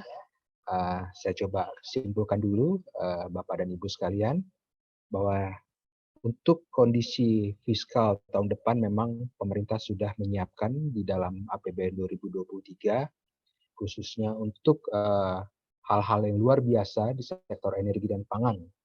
Dan pemerintah juga sudah bersiap juga dengan skenario-nya, tapi diharapkan juga bahwa ada partisipasi dari publik juga, sehingga nanti mungkin dari segi fiskal bisa juga membantu pemerintah. Mungkin dari sektor swasta kalau saya bisa simpulkan, investasi itu kalau masuk ke Indonesia di tahun 2023 dan 2024 itu akan sangat membantu sektor fiskal. Karena memang investasi itu nantinya akan membantu menggerakkan dan menciptakan lapangan pekerja dan juga akan menciptakan juga daya beli yang cukup baik di Indonesia. Itu satu. Dari Qualcomm atau dari pengusaha atau sektor swasta juga sangat memberikan perhatian yang serius dan ingin juga lebih berkembang di sektor artificial intelligence, 5G, dan juga teknologi yang lebih canggih lagi dan bisa diaplikasikan seperti di smart agriculture dan smart fisheries. Tapi tentunya pemerintah dalam hal ini juga bisa memberikan perbaikan-perbaikan di isu atau sektor seperti ease of doing business dan juga red tapes, sehingga menjadi lebih diperhatikan oleh sektor swasta, menjadi lebih menarik dan menjadi perhatian dari sektor swasta untuk masuk ke Indonesia. Dari sektor kebijakan publik, dari Mas Adit juga kita mengambil kesimpulan bahwa tahun 2023 dan tahun 2024 adalah tahun yang sangat dinamis, banyak terjadi perubahan-perubahan yang juga harus diperhatikan oleh para publik dan juga para pengusaha dan para investor sehingga mereka tahu arahannya kemana. Dan juga diperlukan juga menciptakan suatu kolaborasi yang berkesinambungan dengan antara sektor publik dan swasta yang dapat memberikan win-win solution. Demikian saya simpulkan acara webinar ekonomi dan politik di Indonesia untuk tahun 2023, outlook dan analisisnya. Sebagai informasi Bapak dan Ibu, webinar ini akan tetap berjalan di waktu-waktu yang akan datang dan akan diprakarsai oleh Bersen, Kohn & Wolf Indonesia, dan kami juga akan tetap memanggil pembicara, narasumber, baik itu dari sektor publik dan juga sektor swasta di masa-masa yang akan datang, sehingga kita semua mengetahui mengenai informasi dan update yang terjadi, dan saling bisa berbagi informasi dan pengalaman untuk kebaikan dan manfaat kita di dalam pekerjaan dan organisasi kita di masa-masa yang akan datang. Demikian atas perhatiannya kami ucapkan terima kasih kepada para hadirin yang sudah hadir dari pagi sampai siang hari ini, kepada para narasumber, Mas Rehan, Mas Adit, dan juga Ibu Nis. Kami terima kasih atas paparannya, atas informasi yang sudah kami terima pada siang hari ini. Atas perhatiannya, kami ucapkan terima kasih dan kami tutup acara webinar Ekonomi and Politics di Indonesia di tahun 2023. Mungkin saya akan kembalikan kepada Mbak Aisyah untuk foto bersama. Silakan. Oke, sebelum foto bersama, saya mau sekali lagi mengucapkan mewakili Pearson Commonwealth Indonesia. Terima kasih banyak untuk para pembicara, para hadirin, dan rekan-rekan yang sudah menyempatkan waktu untuk bertanya. Semoga sesi hari ini jadi insightful dan bermanfaat untuk kita semua. Nah, sekiranya kalau rekan-rekan mungkin setelah acara ini ada pertanyaan yang kepikiran, atau misalnya ada input untuk kita, atau ada topik yang mungkin pengen diangkat juga dalam webinar selanjutnya, boleh menghubungi kami via narah hubung yang tertera dalam undangan kemarin. Boleh langsung di email atau di WhatsApp. We are open to communicate with you all. Nah, supaya ada kenang-kenangan sedikit nih, kalau boleh kameranya boleh dibuka nggak rekan-rekan, supaya kita bisa foto bersama, jadi supaya ada dokumentasinya di kita. Nanti akan kita bagikan juga mungkin ke rekan-rekan karena kita udah ada emailnya. Jadi boleh dinyalakan kameranya. Oke, udah kelihatan nih. Oke, muka-mukanya. Sip. Aku hitung mundur ya. 3, 2, 1. Oke. Udah sekali lagi? Oke, udah. Udah sekali lagi? Sekali lagi. Oke. 1, 2, 3. Oke. Baik, terima kasih semuanya. Dengan ini saya tutup acaranya. Selamat berjumpa lagi di kesempatan berikutnya dan selamat makan siang semuanya. Makasih. Makasih Mbak Nia. Terima kasih. Lumayan. Terima kasih. Terima kasih Terima semua kasih. Bapak dan Ibu. Selamat Terima siang. kasih. Izin live ya.